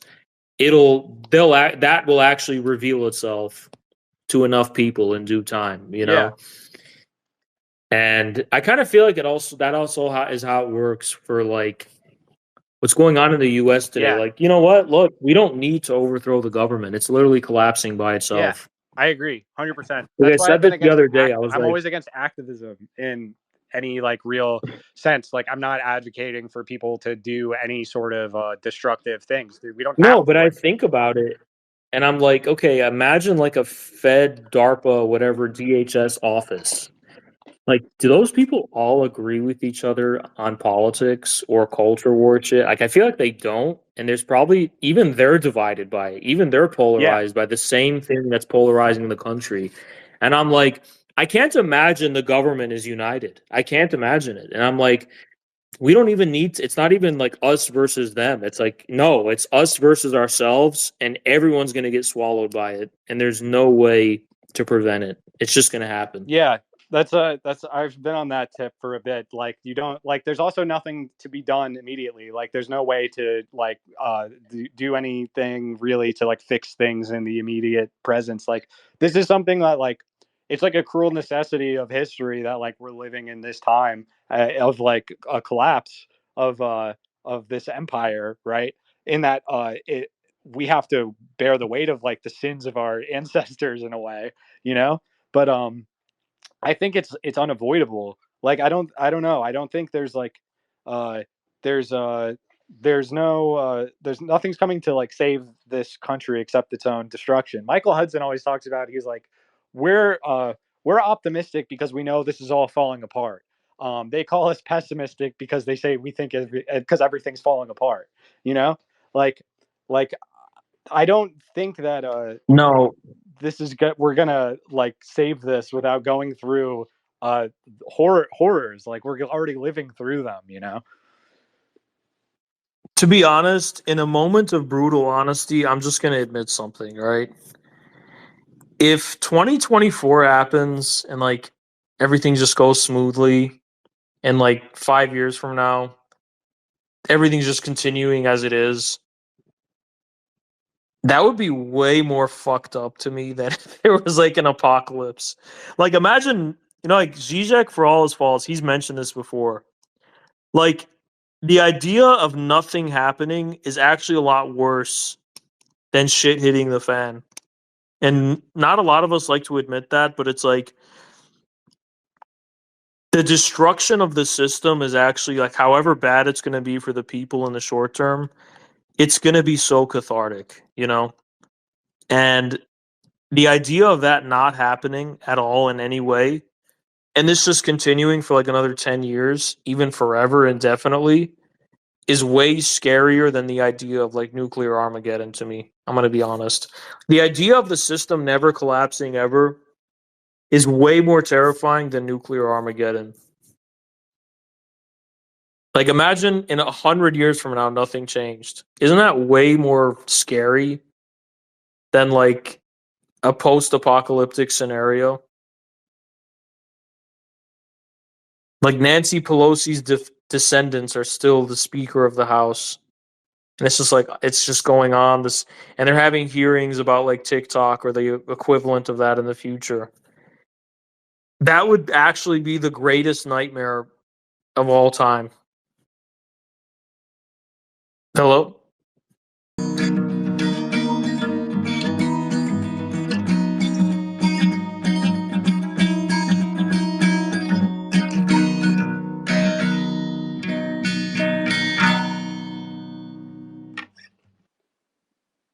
Oh, hey. Yeah, it just like froze in the middle, like you're in the middle of a word and then it just like cut out for me. I couldn't hear anything anymore. I don't really know what happened. So I Yeah, had it to does that all the time. yeah. So okay. You said it was like in a moment of cruelty or something is like the thing last thing I heard you say. But I don't know if anyone else heard it. What was I talking about? I don't. It was. Oh yeah, yeah, yeah. I was just saying, like, to me, the most terrifying thing I could imagine is if like things just continue as they are for like a really long time. That'd be worse than like nuclear Armageddon to me. Just in terms of like how scary the idea of it is. Like, 100 years from now, Yeah, I think that's we're actually still true. having. Yeah, like, we still have a gerontocracy like out of touch with the latest technology. It's just like going on as it is forever would be the worst possible outcome to me. Well, I think that's why there's like a fantasy of societal collapse. Like even like the We all want popularity it of so bad. Holy shit! everyone Like wants it so bad. That's why we like literally yeah, we literally like are dreaming about like zombie apocalypse, anything, yeah, literally fallout, whatever. It's something we all want so bad to happen, and if it doesn't, we're gonna be so disappointed. We're just gonna force it to happen anyway because it needs to. That's why I know a civil war is happening. We all want it to happen. We all want shit to hit the fan. Everyone wants it. yeah, And it's a it's true. perverse want in the sense of like we can't rationally justify we want it. And it's obviously something we want that's really bad and it will be very bad for us, but we all want it anyway. There's no Yes. changing that. Well, it's like also because it's like there's there's not really like I guess there's people who don't want it obviously, and they're the beneficiaries of the system as it is before us. You That's know, actually true. Yeah. I mean, you know what? Yeah, you're right. Like those SNL New York liberals or they whatever, don't want that to happen at they're all. chilling. Yeah. They're like, no, that'd be horrible. Yeah, The yeah. rest of us are like, you know what? I don't give a fuck what happens. Crash everything to the ground, even if we live in the most barbaric, chaotic, warlord era society, something better than this will arise out of the ashes. Well, I think there's also just like there's a lot of people who effectively like they don't get any of the benefits of like this society, and for them like society already collapsed, and they like live in a post-apocalyptic wasteland as it already is. You're right. Like, And they're basically just like, at least it would be fun and adventurous and nice to like live in a yeah, zombie apocalypse or like Chernobyl where like you can be like some kind of like scavenger running around with a gun and like raiding abandoned homes and but like that's already people's realities right now. Like that is what happens to yeah, you if but you fall to the bottom here. Like that's already what it is. You're gonna go you on an know what? adventure I for hate to scrap copper. I hate to keep citing him, but it's actually such facts. He says some things that are true sometimes. You know, Zizek said this once, and he's like, the real fantasy about this post-apocalyptic shit, it isn't that we want a brutal, unforgiving reality. We want a new sense of like collective solidarity where like Yes, we almost have this like proto-communistic yes, tribe or community where we're scavenging and it's all within the context of like this group that's like forging a new community in the midst of this apocalypse that's like sticking together and like having each other's backs, taking care of each other and shit. And it's like that's really what we want. yeah, We don't want to just like absolutely. kill each other and like be cruel monster. Maybe a lot of people do want that, but the main thing people want is they feel like an apocalypse would actually allow us to overcome the alienation. It's almost like Yeah, right now the American system we have, or the system we have in place, is like this extremely sophisticated contraption, almost like a medical device that is just like stretching our bones and our skin apart with this extreme mechanical brutality. And like destroying it would just like give us immediate relief and reprieve.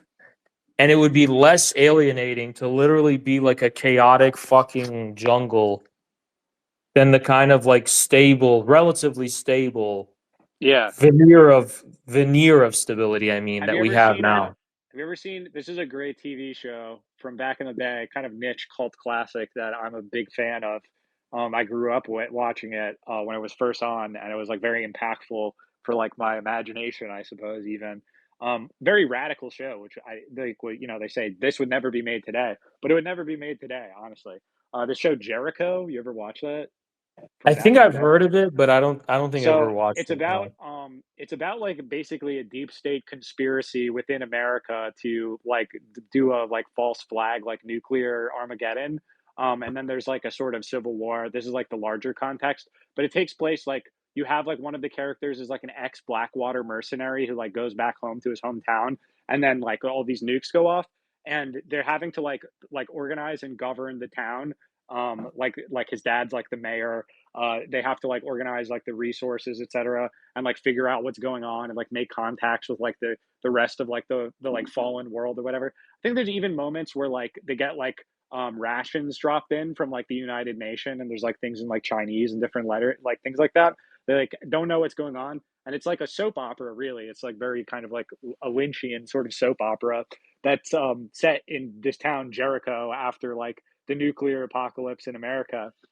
And they're like, and this was like that's like I remember being like, I wish that was like I You know, wish I this watched I happened so watched a much. show that sounds a little similar to this, not all of it, but some of it, a long time ago. By a long time, I mean like 10 years maybe. It was called Under the Dome. I don't know if you heard of it. Yeah, Yeah, and it's like this idea that like a whole town just like gets a dome, gets covered with a dome, and like everyone in it basically it just somehow being entrapped in the town creates communism basically.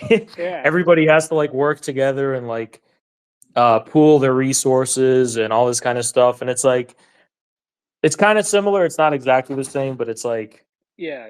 I would say that like um what was most radical about it was that what it was really about is that like later on you've got them like they're going to like go to a hospital to like get a bunch of supplies and things like that, and they're like having to face off now against like the very mercenary forces that America was like the state was using in like Iraq and things at the time are like now like patrolling domestically or like doing war crimes in America.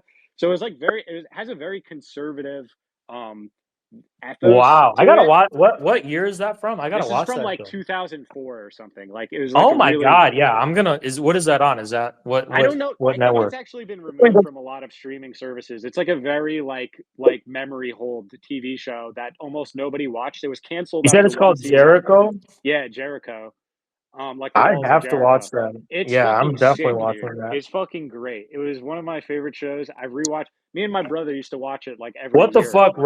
Yeah, of course Rotten Tomatoes is giving this a 54%. Oh yeah, yeah. No, And it's the like a cult audience score classic. is 83. That's crazy. Yeah. Yeah, you know Yeah. it's good when it's like that, when there's, like, a massive Yeah, juncture yeah. between that. But, it was canceled after 1 season, and then, like, the fans this was, like, an early case of, like, fan activism, like, petitioned, like, en masse, for them to, like, let do a 2nd season. There's, like, a 2nd season, which, like, tries to wrap it up. It's not as good as the 1st season, but it's still pretty good. And then even after that, it became, like, a comic book series for, like, a third-rate comic book publisher. I never read the comics, but I know that that exists too. So they like there was like a Oh. lot of the people who liked it were like very invested in it. It was like a very No, your impactful TV thing. show recommendations have always been on point because I remember I finally got around to watching Carnival. Yeah. Straight up, like one of the best shows. It's literally up there with like the in the top three probably best shows I've ever watched ever. Oh And yeah. you're right, it actually is Twin Peaks season three. Like it actually is straight up pure Americana. Like Yeah, really brilliant. And I'm so pissed that they fucking discontinued it because I Yeah, want to live in a world where there's like more seasons of it and shit. yeah, you can sort of see where it would go. That's like something I'm like kind Yeah. of drawn to is like I find like a lot of like some of my favorite novels, even like something like Dead Souls, is like incomplete, like unfinished, or like The Brothers K is like One of the unfinished. things that I loved about that show is that you know, obviously the preacher was so reprehensible because of the actions he did in private. Yeah, But honestly, in public, I kind of fuck with that guy. Like the shit he was saying and what he was doing, I kind of feel like he was a good guy in a lot of ways, right? It's just that he was a scumbag for what he was doing behind closed doors. yeah, But the fact that the show made him have to like be like a horrible like rapist abuser in private without being able to actually like address why what he was saying was so wrong in public, I feel like is one of the reasons he was a powerful character because like he was in a way it's like politically it's hard to decipher because he was obviously made out to be like a Father Coughlin type figure, but yeah, at the yeah, same time he's like rallying all of these depression era like I guess I don't know what you'd call them proletarians and creating like a shanty town uh this huge like mass movement and but on the other hand the other guy was also very sympathetic. Well, I forgot his name. The Carnival, what is his name? I forget the names of the The characters. It's been a long protagonist. The time, but yeah, protagonist was also very sympathetic and like very likable. And the appeal of the carnival was, I mean, it's obviously clear what the undertone was of the show. It was like this preacher was kind of like a hypocrite. And the carnival, the roving carnival troupe, it's like, yeah, they're deeply flawed and sinful and shit, but they're more authentic. There's more yeah, authenticity there. And I yeah. actually, I sympathize with that message a lot too. I kind of, I see where that's coming from too, and I agree with it. That's sort. It has Overall, sort of what I would call like the Blakeian morality of like a lot of American pop culture stuff, where there's like the like this can go in perverse forms and like the ultra leftists or whatever, where they're like all of the like when they say like every priest is like raping children and things like this, right? yeah, They're like yeah, they're but all it's clearly perverse. like it's like a Pharisee. It's a Pharisee versus like an authentic way of relating to God and stuff. And I Yeah, actually so that's why it's such a good show. Like it's pure Americana. yeah. That's a. It's you're gonna love Jericho. You'll love it. I can't wait to hear you talk about it if you finally watch it. But I don't know where you can find it on streaming, or but you could easily pirate it. I It's mean, yeah, well worst comes to worst, I'll just like pirate it's well it. beloved by the And people in the know. yeah, yeah. No, that's so cool. Yeah, I'm definitely gonna watch that. It had like it was like it maintained like the spirit of like old X Files type stuff where like Like it was more socially acceptable in some ways to like do like movies about like the deep state and things like this in like the early 2000s than it is that's now. something I noticed. Manipulate, you can really explore kind of like public consciousness by taking something out of the context of its time period and applying it now. And you'll see, like, wow, that's a huge way of like discerning truth. Because no, you're right. Like, for example, The Matrix, when it Yeah, came out, like, it wasn't that subversive when it came out. But for some reason now, it's like it's completely different context it's applied to. Now it's like an extremely radical, extremist film, and that holds true for a lot of other genres as well. Of like, um, I used to have a term for it, like soft conspiracism, basically.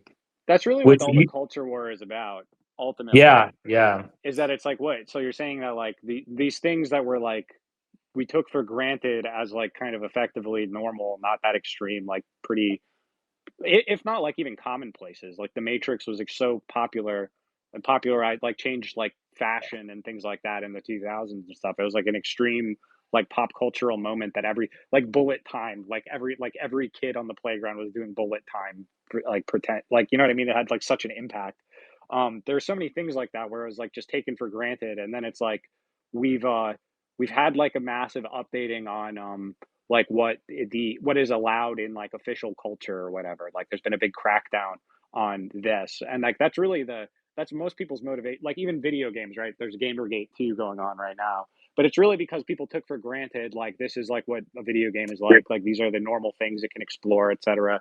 Like this is the normal level of just like this is just what normal is, right? And it's like, oh well, we're gonna change all that, and it's like, okay, so that now those things are relegated to being extreme, like just so it's like things that were just not taken as extreme. Like being normal now is like extreme. Yeah, that's actually so true. Like, yeah, like I was in Moscow and it's like everyone's just normal, not even thinking about any politics or ideology. But it's like if you're a Westerner, you go there, you're like, this is a far right society, which is like, and it's like, no, it's not. It's just normal, and we're not. Oh, I just remembered one thing I wanted to talk about because we're still on the subject of like the stories of apocalypse in America and things like that. Um, I was thinking because I'm in San Francisco now. There's like a whole area here where they like basically allow like the sort of cordoned off to have like the sort of anarchy in its full in like the Tenderloin. There's like the drug zombies and things. But have you ever seen Shaun of the Dead? Yes, it's just been a long, long Yeah. time. But I, Well, yeah, yeah. it's not the whole movie, but it's the end of the movie that I'm thinking of where like the zombies are sort of like just accepted and integrated into society and they're just kind of around. I And actually remember that part. Yeah, yeah, that's yeah. kind of where we're in now, where it's like the zombie apocalypse like happened, but and it's like now we've kind of like we're like sort of like at a level of like detente with it, where it's like yeah, you just have to accept that there's like this part where the zombies are, and you just like don't go around there that much. They're like there's safe injection sites for the zombies. That's so true. Like when I was in LA, the thing that was going through my head, the reason I was so disturbed by it is because like I actually was like, no, this is actually a path you can take as an American of just like, let me just fucking totally give up on life. And instead of killing myself, I'm just gonna like decay. And I didn't see these homeless people as lesser than me. The reason Yeah, I found it so disturbing is because I was like, this is actually a choice you can make. Like, this is actually one of the paths to respond to our existential quandary in general in America. Like, yeah, we could go down this path. It's just like, let's totally fucking give up. Let's totally give up on life in general, but let's continue to subsist, have no consideration for any other human being at all. Yeah, like if I like run it's into you and freeing stab at a you, lower level. It's actually like a yeah, rational it's choice if you're literally on the lowest level. you're literally in a way immortal because you're like it's not that I'm opening and accepting death. It's more like, okay, my life is no longer my responsibility anymore. So whatever I do and whatever happens to you, whatever happens to me, whatever, it's out of my hands. And if I walk up to you and accidentally stab you with a knife, whatever, like I don't care. And it's like that's a very, very easy choice to make, I think, Well, it's not only from a that, like general not even from a like the general sinister way. existential standpoint. I feel like most Americans meander on the spectrum with that because most people are extremely depressed and miserable, and that leads them to basically kind of taunt life itself in a way where they're just like, you know what, I don't even care if I live or die anymore. This is no longer like my responsibility. And because I've been so wronged, because I've gone through so much suffering and misery, at this point, like, like um I don't even care what happens anymore. And what I can get away with now, I'll just count that in my favor as like, I just got away with that, even though I shouldn't have maybe. And I feel like that's increasingly what's defining how we're responding to this like shared crisis we're all having. It's like we're just kind of seeing what we can get away with that we know we shouldn't get away with, but can anyway. And that's our only source of like, that's our only source of recourse against the system anymore. It's like Yeah, getting away with crimes accidentally, even that you shouldn't have gotten away with, but the system was too stupid and incompetent to account for. yeah. I'll So give you you a can fun you can story. you can save you can savior in that as your own kind of like personal conquest and victory over the entire system. So this is actually like it's kind of funny. It's also a source of like actual true like community like sort of transcendence here. I went to Whole Foods the other day, right? I had to get a bunch of stuff from Whole Foods, which is near me, and I was getting some of the nice cheese they have because we were like having people over. We're gonna have a cheese plate or whatever. So it was like this expensive cheese, like a small wedge of it or whatever. But as I'm like ringing up the things, their whole computer system got fucked up, like it just like shut down like while I was like at the register. And so then they were like, whatever. They bagged up the stuff. I paid for just what they had rung up, but everything else I got for free. They were like, I don't give a fuck. So No, I got that's so I real. got all this Yeah, stuff for that's free, and they were like, "It doesn't matter to me, it doesn't matter to you," and they were like, "Yeah." I was like, "I'll take that, like, that's a win for me." Like, but, like, that's the appeal of, like, the homeless, right? Like, if you're homeless, you don't have to pay for anything, so you just go into, like you walk in it's like your dream of, like, walking to a gas station, you grab what you want, you just leave, you don't interact with any of the it's like things, like, you just if you go take around and you just take what you want, and you're like, "Okay, if bye." you leap into like the biggest possible L, it's only W's from here. That's literally what it is. It's like I'm gonna take drugs and be high all the time. Literally have nothing to lose. All I could rack up is W's. Go to this gas station, and the guy W. gave me like guy gave me a free beer. Got a W. Yeah. No, there's no going downhill from there. And it's like that is the reason I find it so disturbing is not because I think I'm above those people, but because I actually take seriously this as like a legitimate response to the existential Yeah. um I mean, think like about it. This is like what reality it we find ourselves in. this is like what the reality is also where it's like to get out of like the level of like subsistence is effectively like taking on debt. Like what do you how do you stop being Very homeless? true. Well, Yeah, the first thing is not getting a house or not getting housing or somewhere to live. That's actually far outside of your means. The first thing you would probably do in America for the most part is you'd want to have a car because a lot of people just live in their cars now. Like a car is like your liminal space between which you like actually homelessness have and to pay not. taxes on it. Yeah, It's and just you get you crazy. and like, but if you have a car, then you can also do like food delivery and Uber and stuff. So it's like you live and you work in the same place, and like this is now like you're not homeless quite, but you're now like enslaved. And like, let's say you were in that position, you're like, I don't want to fucking do Uber anymore. I don't want to like just eke out this base bare existence where like I have enough money to get some like shitty food, to pay for gas, to pay for my car, and I can pay for like a gym membership, which I use so I can shower there, and like this is like my life is like living in this car like as like a nomad or whatever. What if you just get like I'm done with this. So it's like you get out of the car and now you go into the gym and instead of swiping a thing you just go in and take a shower because you know the employees there already or whatever and they'll look the other way, and instead of paying for the shitty food that you're getting you just take it and you don't need gas anymore because you don't have the car, and you just live in a tent or something, and it's like now you have more free now you have more free energy really, right? Like all you're doing is like you're taking a minuscule decline in your living standard from living in a car now to like living in a tent or something, right? Or like sleeping in like the library or something, right? But but now your whole day is yours. I think one of the limits, because I feel like this is kind of like where the transcendentalist tradition is coming from, if I'm correct. Would you agree with that? Or That what is? the transcendentalist tradition, like Thoreau and all those kind of guys, Emerson and stuff. I kind of feel like it is kind of this just return to bare authenticity instead of Yeah, that's being into. the appeal of it is that like you like of like Walden, right? Is like if Yeah, you yeah, or like the Unabomber or something, right? Or like this like yeah. But I feel like there's something deeply flawed about it because I feel like it's this kind of sense in a way of quasi immortality we have, or quasi sense of immortality we have, where it's like we necessarily obviously logically believe, yeah, we could still die and stuff, but because we're not faced with any kind of like sense of our finitude in practice, we do kind of, even though we count every day is like a homeless person, for example, as like a W. Yeah, I made it. I shouldn't have, but I did. And this is a way of kind of taunting death.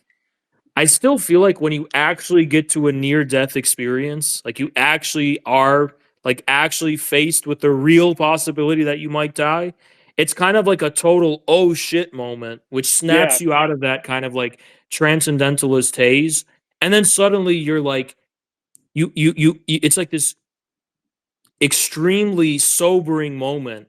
You know, an example of this is like there was this American guy who was like depressed. He had a breakup or whatever, so he decided he was going to go sailing. I think like across the Atlantic, right? Yeah. From Europe, and he was coming from Europe back to the US. And I feel like this was a kind of guy practicing transcendentalism in a way. He's like, you know what, Yeah. fuck it. I don't care what happens to me. I'm gonna transcend any kind of like, you know, concern, worldly concerns or anything that tethers me to society and its expectations, whatever. Like this guy's like, yeah, if I die, whatever, I don't care. This dude gets like this storm happens. He ends up like on an inflatable raft, very, very tiny, tiny one that's only the size of his like half of his body, really. Yeah. And the fact that he is like constantly on the edge of death and actually literally is brought to the limits of his survival for like 75 days, right? 75 days he's stranded on this thing. Yeah. I feel like that's like a crazily sobering experience because it's like, you know what, no, you can actually die, and now you're going to be pushed to your limits and you're going to learn what like life is made of. And I don't feel like Americans are really being pushed to that limit quite yet to really learn like a Well, I sense of know like some. what. I think Yeah, this does happen when this is sort of taken up as more of like a like I know a lot of kids like growing up were like this sort of like hobo punk like crust punk sort of like transcendent like reading the Transcendentalists and be like what I am gonna go and I'm just gonna like through hike around and like hitchhike and I'm gonna live like Kerouac or something and like on the road like this sort of like holy foolishness almost of like some parts of like the American romance of like I'm just gonna go like backpack yeah, across the country. Um, a lot of the times this is what happened. Like I know a lot of stories from kids I know who did that where they're like hitchhike across the country and stuff. And eventually, you get in a car and they like lock the doors on you and the guy's like starts driving like into the woods or something and they're gonna and like then you like there's like I know people have like almost been killed that way. I had to save a couple of kids who were like riding on trains, like freight hopping around the country. Like they would like end up in New York and be like, oh, the people I was with fucking robbed me. I have nowhere to stay. Like I've already like I'm done doing this. Like I called my mom, like she bought me a flight ticket, but I need somewhere to stay. And I'd like let them stay in my dorm room or something in New York. Like this happened to me a couple of different times, like in different situations. So this is like this does happen like when people like do it like sort of like yeah. as an adventure and they know that there's like they have some means of returning like going back in a way that's not like exorbitantly out You of know, their reach. I think one of the things that really gets me though about this like story of the guy like has to do it for 75 days. Constantly there's a new event that pops up, like there's a hole in the raft, like you're gonna run out of water. Like he's always has to improvise constantly, constantly being faced like on the verge of extinction, basically. I think what's so profound about that though is like I think there's an assumption underlying this kind of like transcendentalist orientation we have as Americans where it's like, okay, we're either going to continue living this way of just like, transcending all of society's expectations and letting the wind carry us where it carries us, right? Or we're just going to like immediately die, right? And there's nothing in between that. Yeah, yeah. But in reality, when you're faced with an actual near death experience and you have to work to live, to actually like directly work to sustain your existence, there's something about that that really takes us out of our like existential mode, I guess I would call it, where we have to be in proximity with like how real life and real existence is underlied by this kind of seemingly mindless repetition of work and labor that you can't kind of like make that immediately meaningful. Like you're thrown into this total repetitiveness, almost mundane repetitiveness of like having to sustain your life and your existence, which is really what human labor has always been in a way, which you don't even have time to transcendentalize or contemplate or kind of like prescribe some kind of meaningfulness to. And I think that's that's really what we don't really have the language to articulate. I don't think like that's really where language ceases, in at least American language, that it ceases to have any kind of what would I say, province. It ceases to have any kind of province over this, um over this kind of like sphere of like obscene, repetitive, um reproduction of our existence, which we're thrown into doing before we can, say anything about it, or ascribe any kind of like normative prescriptions upon in the first place. And I kind of think that, on the one hand, as Americans, we're the best equipped to kind of be exposed to that reality in its rawness directly, right? Precisely because of this kind of pragmatism and transcendentalism, where we don't ascribe any kind of prescriptive, normative evaluations on relationships and processes. And then on the other hand, where we were constantly striving to escape the frame of these kinds of normative prescriptions, like with transcendentalism and stuff.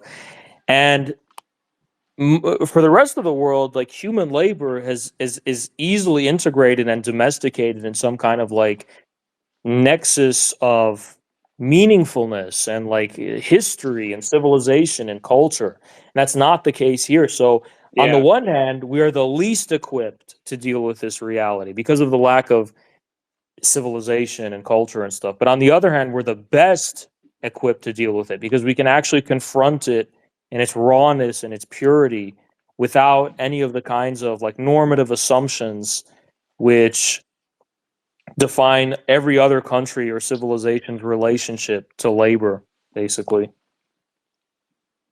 Yeah, it's like there's a lot of tales of like just quiet like desperation, I guess, in America seems to be the prevailing thing because it's also like very socially frowned upon to like if you're in it, you're not supposed you like complaining about it is like like shame like people will shame you for like not making enough money, like not grinding hard enough or whatever, you know? And there's actually like a massive market for this sort of thing where people try to like hype themselves into like making meaning out of like doing internet marketing or something, right? Or like doing doing like selling used cars or whatever. Like there's a bunch of things promising a type of transcendence through getting fuck you money is like the dream, right? Like Oh yeah, it's not yeah. just it's not no one's trying to make meaningful the on like, oh, I'm going to be working at this job for the rest of my I'm going to be doing this for the rest of my life and this is meaningful. It's always like an escape route, like of like launching off like to the moon or whatever We with a we want cryptocurrency. reprieve from work itself, and I feel like the traumatic thing we can't accept is that work is literally the premise of life. There's no stillness in which we just subsist and exist in a completely free way, as a pure thought or a contemplative being that's just synonymous with the stillness of our desire or our fantasy. It's we are thrown into like a repetitive and mundane process of work, even down to like how our biology works. Yeah. Like it is this like repetitive, mundane process of reproduction constantly over and over again, never finding reprieve or satisfaction in any permanent outcome. And that's actually the default. That's actually what we're thrown to immediately, right? Yeah. And we think of it the opposite way. We think that, okay, and in the first, we're born free, just doing nothing basically, and then we have to do things to kind of achieve some kind of goal, to do something. So like fuck you money is like ultimate reprieve from the reality of work. Like what happens when people actually do get fuck you money? They become philanthropists because they realize like actually it's not possible to do nothing. Even when I have this excess of money, it's actually a surplus and excess that I have to squander and put to use in some kind of way. Otherwise, I'm going to lose my mind, right? Yeah. So Yeah, like like you comes never full see it circle in really. a way. There's like never like a case of like really someone who makes like fuck you money and then they just disappear and they just like Yeah, yeah. I feel like that's what I would do. yeah, that's But like it's my like, fantasy is yeah, to like but do it's to not, like you know? not yeah, yeah. But I'm sure but even it's not actually because what I would want to do is to like like I wish I had the money to be like I want to fund like this idea I have. You know what I mean? And like that's really It's like, and yeah, that's work. I always see philanthropists, like my gut instincts, I'm like, dude, why are you here? Like, go on your yacht and chill. You literally have to do nothing. But then I realized, like, actually, this guy was on his yacht. He was chilling, and he realized, like, that's not, it doesn't work. You know, it's like it's not working out for him. It's fun for a little bit, and then you get bored, and no one cares that you're bored either, you know? That's why I think, like, you know, in a way, I feel like poor people have the most fun ever. Because why? Because they work a fuck ton, you know, like maybe even 6 days a week. But then the one day that they party and have fun, they get all of the satisfaction anyone could possibly have and then go back to work. And it's like the rich guy, his temporary fun that he has is like the weekend for a poor person, right? And Yeah, it's instead of also like, like there's a hedonic treadmill also where it's like if you're working like if you worked all day and you have a fucking Bud Light tall boy or something, you go to the gas station, you got your fucking tall boy Modelo, and you crack that and you have a cheeseburger, that that experience that tastes and feels better than when you've gone to every Michelin star restaurant and oh yeah, and you're definitely. like sitting and you're like, ugh, this again. Yeah, at least the poor person is thrown back to work where they can fantasize about like being rich. Like that fantasy of being rich keeping them going. Like imagine actually achieving it though, right? Well, this is like one thing that Trump was really like representative of. Like I always Yeah. think of when he bought all the McDonald's for the football player. Like people would be like the really rich people look down on this as like the poor person's idea of being rich is you can buy a lot of McDonald's. Like oh that's a Oh lot of money yeah. for McDonald's. Especially now though, because it's so expensive, to be honest. But it's like that's like it's like a humble sense of richness, which is like almost like kind of cute and like almost naive, right? Where it's like, oh, if I had a bunch of money, like I would throw a No, yeah, you're barbecue. so right. It's like, yeah, I'm gonna buy like a bunch of like Coors Light or some shit. Yeah, I'm yeah. gonna buy a bunch of like fucking Fridge I just forgot full my of beers. Coors. Pabst Like I'll Blue have Ribbon or some yeah, shit. I'll have a fridge, a whole fridge which will be full 24/7, always stocked, entirely full of Yeah. Yeah, like I'll be able to fucking, you know, get the best, you know, big truck or whatever. You know, yeah. like that's what it is. Like poor people don't want a fucking Lambo. They want like a really like duked out fucking pickup truck or some Yeah. shit. Yeah, yeah. They're like, I'm gonna have a fucking like a pool, an in-ground pool with a fucking deep fryer, right? So we can make fucking like I know people like who have accomplished this sort of dream or whatever. Like this was like the American dream is not like this like lavish wealth, but like a very kind of humble sense of It's honestly affluence. like trashy wealth. It's like Yeah, trashy new money. I've been like you have a pool and everything, but there's like an ATV floating in the pool and there's like fucking beer cans everywhere and everyone's like partying and like got a water slide like yeah, essentially next to the exactly. pool with like a pool basketball hoop and Exactly. yeah. Yeah, like when honestly, this is the truth. Like poor people do not want what rich people have. They don't want their culture. They just want more things to use to have fun, but they don't actually want to be at the Michelin star restaurant. They don't actually want to like be chilling and even when you grow up like as a kid, poor people don't want to hang out in the rich kid's house if the rich kid comes from money and it's not new money. Like they find that Yeah, boring and sterile. They want to hang out in the fucking like basement of someone who comes from a similar class background where like things are like at least a little bit messy and yeah, like absolutely. relatable. You know what I mean? Absolutely. Like no like because like I remember this very distinctly. Like because it's like they're actually richer, like upper middle class kids or whatever. It's like, oh, we can't go in that room. We can't like use these things. Like our job, we're really just here to like preserve these things. Like we don't even use them. We don't have fun with them. Like these aren't for use. Like this is just for like contemplation almost. Or it's like, really rich kids, it's like, oh, we don't even have a TV, like we don't care about any of that. Like, we're like very sober people in this sense. But like the new money kids, or like, someone who's like dad made a decent amount of money with his like doing contracting, construction, things like that. They have like a home movie theater, and it's like a white trash idea of like a home movie theater, but that's really where you want to be. Like you want to be at No, that. yeah, I mean, like, I think this is what proves though that like class is not a spectrum of like, oh, how much money you have. Like, no, it's a qualitative difference of completely contrasting and opposing outlooks on like what life is and what life is for in general. And Yeah, it's like probably the best proof of class, qualitative class distinction is not going to be like some like contrived theory or whatever, like from Marxism. It's literally going to be shit like we just mentioned. Like, even when they do get money, they don't use it in any way comparable to how like actual moneyed people use it. Like they're what they want is completely different. yeah. Yeah, yeah, yeah. I mean, this is like a big thing in like, I watched the Kanye interview and stuff like that. And it's like, this is like a subject, like Jay-Z talks about this all the time or whatever. It's like rappers, like all this like black wealth is all like very new money, right? Extremely new money. And like then it's like they're trying like they're the like to be absorbed into like the actual like upper class or whatever, they have to change their like consumptive habits and like their ways of thinking about the world and like what money is for and stuff like that.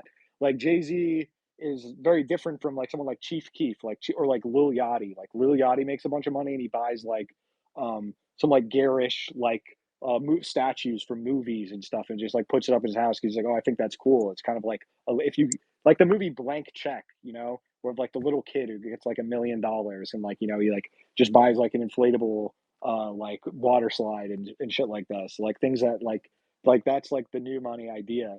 But then it's like, well, actually, if we want to be really wealthy, establish generational wealth, it's really about like investing, and it's about like being serious about your money and like No, not exactly. buying When all of this this stuff, is not buying the hon- chain and the jewelry and the honestly, cool car.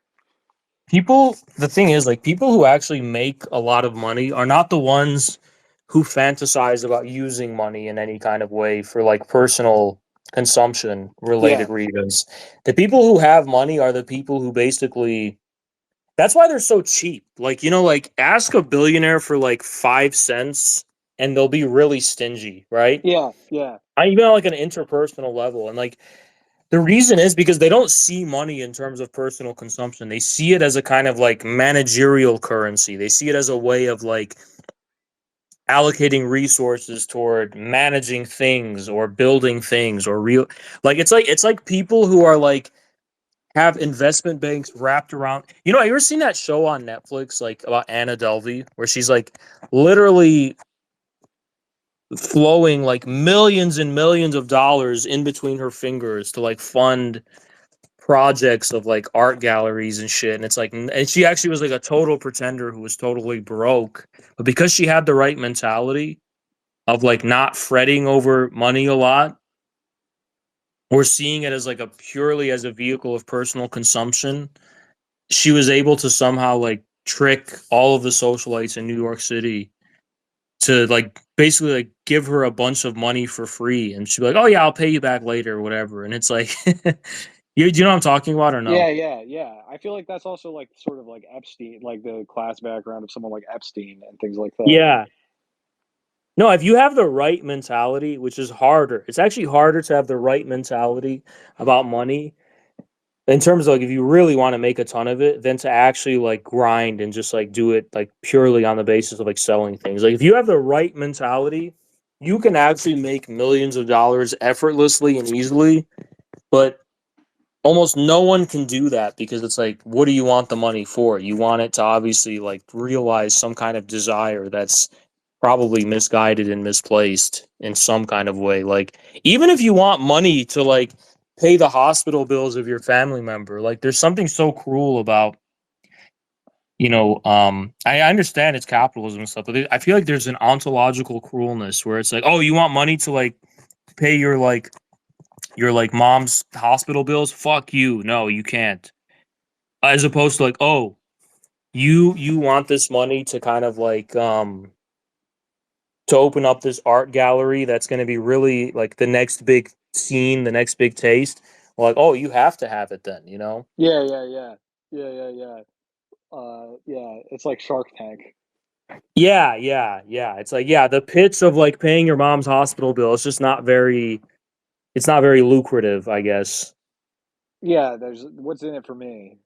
Like, it's, that's why con artistry is, like, such an American Well, it's phenomenon. not even that. It's like rich people, they're willing to waste money on bullshit, but they're not even willing to spare 1 cent toward that hospital bill. Like that's the crazy thing. You know what I mean? Yeah, yeah, yeah. And I feel like there's a reason behind that in their mentality, which is just like not only like what's in it for me, but also like no, I don't believe people should just be able to like have it that easy. You know what I mean? Like no, life should be Yeah, harder and crueler than that. And I don't know, yeah. I feel like there's an implicit agreement among all of like the wealthy class that like that kind of like there has to be an enforcement of their like view of ontological cruelty um in terms of like that kind of stinginess. But Yeah, uh no, I but see your point what was I too. gonna say? But you know, I think the grain of truth in it though is that like when it comes to our personal consumption needs, the grain of truth is, you know what, it isn't the responsibility of a fucking wealthy person to take care of your hospital bill. You know whose responsibility it is? Us as a society Yeah, collectively. You know what I mean? And that really, when it comes down to it, the amount of the amount of wealth that is aggregated collectively in the mundane consumption of hundreds of millions of people actually dwarfs the fuck out of all of the combined wealth of the personal wealth of the wealthy combined. And that's what's true about how Jeff Bezos and them like responded to AOC and shit. It's like, yeah, you know what? You can tax us as much as you want. It's not going to make all that much of a yeah. difference actually. No, You that's I know? think that's absolutely correct. Like, I think that, like, moralizing wealth in this way is, like, very reactionary, Yeah, where it's it's like like, "Oh, the wealthy are not the wealthy have just gleamed at the cherry top of the sundae, I guess. And yeah, they're obviously like living yeah, they're living very lavishly and shit, but like ultimately, if you have a wider outlook, the combined wealth of society, it's like it's really nowhere near anything. It's not like, you know, oh, the 1% personally owns all of this because on a at the level of personal consumption literally, and the rest of us have nothing. No, it's more like certain people are managing our collective wealth incompetently and in ways that are contrary to our interests, yeah, but that's not because they're personally consuming it themselves. Does that make sense? yeah, yeah, I agree Yeah, it's 100%." like no, it's not that we don't need to tax the rich. We need to fucking nationalize the oil. Yeah, yeah, We need to yeah, yeah. nationalize our natural resources. I don't We don't need to take Jeff Bezos's direct money in his bank account. Maybe we should nationalize Amazon if we had a better government, I guess. But it's not like these wealthy people are personally consuming too much money Or that it's they're like, not giving to the poor. It's like, what no, we that's should not how it do works at all. what we should do is, like, make Jeff Bezos a fucking public servant, so that, Yeah, like, exactly. Yeah, yeah. I mean, he's good at what he does. he's good, yeah, like, and, like, to, like, hate on it, to be And like people this. think this is like outrageous, but it's like, look, after the Russian Revolution, that's literally what the Bolsheviks did. They were like, okay, you know, the actual competent capitalists, we're gonna give you an opportunity to like actually manage shit and like help run shit because you clearly know what you're doing. You're clearly good at it. We need you to do it. And it's like that's absolutely not out of the ordinary. To be like, you know what? Yeah, maybe Jeff Bezos or Elon Musk should. I mean, like, I'm not a huge fan of Elon Musk, I'm not obviously, a but it's fan of like, either. Yeah, yeah, I think Jeff Bezos is a great example because I think Bezos is, like, if I'm thinking of all of, like, the billionaires right now, like, the one that is, like, most actually, that I'm like, "You know what? Like, that what he did was actually impressive." It's not Facebook. Facebook isn't impressive to me. It's not no, yeah, Amazon is it's actually not pretty Google. impressive. Yeah, Amazon is actually extremely impressive, and I think it's not a coincidence that it's like, how was it like I think of this idea constantly that it was like it was all based off of like book distribution, you know? That it's like just getting books around, like something that I personally care deeply about, right? Like like that it also like completely opened up and decreased the value of used books and things like this, right? So it's like it's actually made available to me books on like a vast level. Like you can get books on Amazon that are for free and you just pay for shipping. And like because on like the Amazon marketplaces, like these used books or whatever.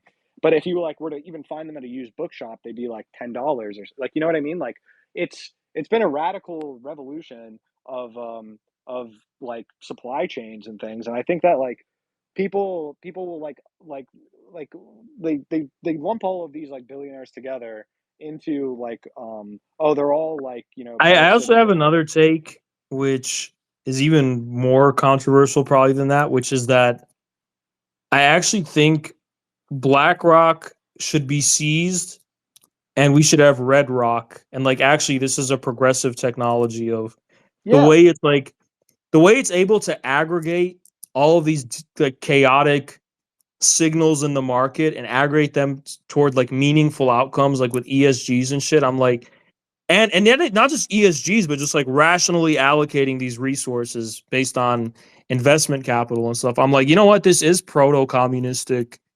And just like Amazon, like actually, BlackRock is a step forward in a way, right? Obviously, yeah it's always like mired in contradiction. Where like, no, I mean, BlackRock is the villain. I get it, but it's like the yeah underlying technology, even not just technology, but form of economic activity represented by it, probably will be the foundation of like communism in the future. Obviously, the use of AI to discern the efficiency of different enterprises. I mean, that was be a dream of the Soviets, right? They wish they yeah could have something like BlackRock when dealing with its own enterprises and shit. You know, like how do we allocate resources and yeah investment in a the thing rational way?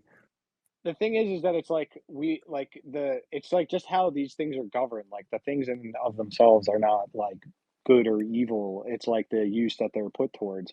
So it's like even something like you know look at we're just seeing that like this type of hyper financialization is not actually allocating like this is they even like this is even like acknowledged within the fucking finance world where it's not pricing in what they call like externalities and things, and these things have like an eventual blowback That's and like there's end up. actually, um, I obviously I have the Chinese view where like, yeah, there's a real economy versus a bullshit economy. I Yeah, totally agree with that. There's this writer named Suhail Malik, something like that. He wrote something called The Ontology of Finance. And like, to an extent, I do think derivatives, something is going on there that's not just made up bullshit, basically. Like I do think that in a way, the most and in a way like financial capital, how ridiculously abstract it has gotten has in a way led it to come full circle and actually like acquiring like yes an ontological significance of like giving representation to like actual indeterminacies in in economic real economic activity. And I don't believe I obviously want the kind of like financial capital be totally destroyed, yes, but like to what extent that is already transforming into like the information economy and like becoming like sublated through the internet and how the internet is kind of interfacing in an abstract way with the real economy, like through AI and stuff. This is where BlackRock comes in. It's like the bridge between Wall Street and Silicon Valley, basically. yeah, I think that's like worthy of consider. That's why people think, "Oh, you're a LaRoucheite," and shit. Like, no, I'm not, because I don't think the information economy was given any appreciation by LaRouche. Correct me if I'm yeah. wrong, but No, I yeah, don't really think he understood like it's not just heavy industry versus finance capital. What's coming up blindsiding finance capital is like the information economy, like AI. That's actually a step forward in abstraction maybe from finance capital, but it's like returning full circle to like the real industrial base like in a new way, you know? Yeah, I mean, at the end of the day, all of these server farms and the chips and things, these are actually are real manufacturing. The basis of AI is NVIDIA stock right now, right? And it's like the Yeah, manufacturing of like GPUs and things. and like AI ultimately comes full circle because what is AI being used for? This is what I studied years ago. I think it's being used for the energy and oil industry, Yeah, actually. So like the most raw and base form of economics of literally drilling this shit out of the ground that we need to like power a light bulb is requiring the most like advanced form of like abstraction, right? Which is this intangible AI software type of shit. So um I feel like people like mischaracterize my position and you're like, oh, you're just like a LaRoucheite and shit. It's like so fucking stupid. yeah. But I mean, people just use like it's like literally, it's all like just it all reminds me far too much of like subcultural like fandom stuff where it's like, yeah, well, you fucking like Naruto, so like what do you know, like, you know what I mean? And it's like, listen, I'm not saying Naruto's the best, okay? I'm saying that it has some elements, like there's some redeemable, like, you know what I mean? Like you can't that's what like, I've gotten in trouble literally just for saying that. Like, yeah, there's elements, there's grains of truth in some of these thinkers. I think that they should like, no, no, I couldn't possibly imagine what grain of truth could, yeah, this guy Carl Schmidt was literally a Nazi. Like, yeah, what yeah, yeah. possible grain of, and it's like such a stupid way of, yeah, it's literally fandom thinking. It's like, okay, It's not even yeah, like interesting fandom it's like thinking, you know what I I'm mean? not selling this guy to you to like have your daughter marry him or some shit. Yeah, I'm yeah, not. It's like yeah. yeah, I'm not telling you you should personally like him or whatever. It's like if It's you're like like, holy listen, shit. I like some Creed songs, you know. I'm not. Some Nickelback songs are go kind of hard, you know. I'm not saying they're the fucking best band in You the just world. discredited yourself. You You just just totally discredit yourself destroyed. as a connoisseur of things. Usually, Yeah. people. I get this a lot of people. Like, usually, like you have like good taste, but this is just disgusting. Like that you even think that there's something redeemable or interesting in this song or something. And it's like Yeah. I'm just like I don't know. I don't know how to deal with it. It's like how can you not like you got it's the evil eye, you know? Like if you're in possession of the evil eye, you're just looking for the evil in all things. But like you should really be looking for the good in all things and like what's Yeah, redeemable right. in all things. Yeah, like God forbid that there's not too many degrees of separation between you and an actual Nazi. Like people need to know that. Like, there's not really a huge like what makes a human being a Nazi, that same thing is in you as well. It's not like they're a different species, right? Yeah, So if yeah. you're unable to like correct that, if you're unable to like see how they're going onto that path and understand how to correct that path, then you're actually culpable in the phenomena itself. You're actually culpable in the thing you're saying you hate, right? If you're unable to see like, you know, just like what I said with homelessness, like yeah, I could easily just dehumanize them and be like, I'm so above all those homeless people. But it's like the reason I'm so disturbed by it is because like, you know what? I'm not above that. Like I've been fucking in really miserable places in my life before, and like, you know what? There was probably a time in my life where I like that mentality Hey, was very Haas, relatable to me, and it's like that Haas. I could, yeah. So what to bring it full circle, when we met up back in Austin back then, I feel that way because I've been mistaken for a homeless person many times in my life. Because often, like, I don't know, I don't really care that much about like how I'm dressed, especially if I'm like on a travel day or something.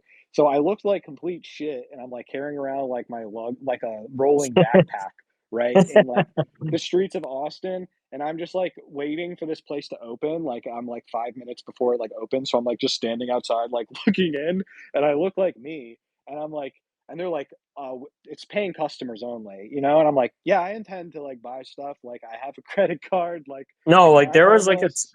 there was a time in my life where I was like extremely isolated, and I'd like walk around outside with actual like tattered shirts, looking like an actual zombie. Yeah, Like there would literally be a ton of holes in my shirt, and I like wouldn't give a fuck, and I'd like yeah, walk around like that.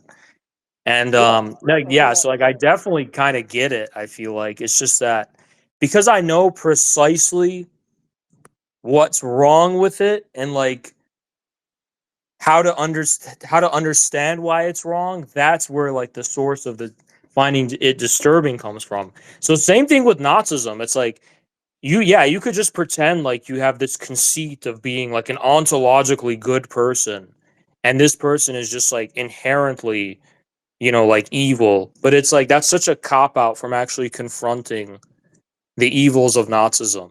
Like you can't Yeah. confront it unless you understand what's actually evil about it. To understand what's evil about it, you can't exempt yourself from even the possibility, like not possibility in terms of a decision you might make, but like possibility, like physical possibility that could be you as well.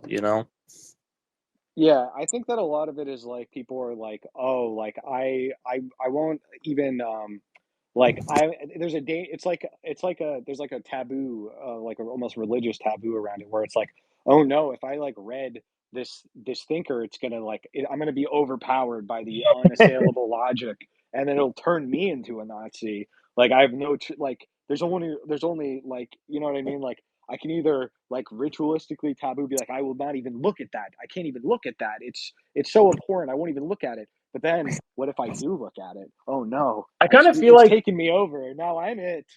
I feel like there is a kind of leftist unanimous kind of subtle agreement where it's like, we all are, and I know this because I used to have this mentality too. Actually, we're like, look, we all need to selectively repress and censor certain thoughts that we have, that we might be inclined toward, because no, the truth is, because they are misleading, and that the truth does require us to have this abrupt partisan position that's like, what, look, I could entertain this, but I'm not going to. I can't even justify why I'm not, but this brings me closer into proximity with truth, right? But I feel like to arrive at a more mature position that can forgive, that's based on forgiveness, actually, is when you say, like, what, it's not just a matter of like a contrived rationalistic explanation for why I have the position I do. It's actually that I understand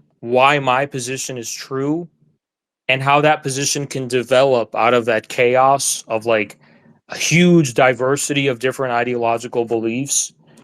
And I'm no longer insecure about reading other thinkers and like being open minded toward these other views and stuff, because I ultimately believe in the outcome of the position I have now, right? I actually Yeah. believe that outcome is ultimately the rational one. It's ultimately the true one and the superior one.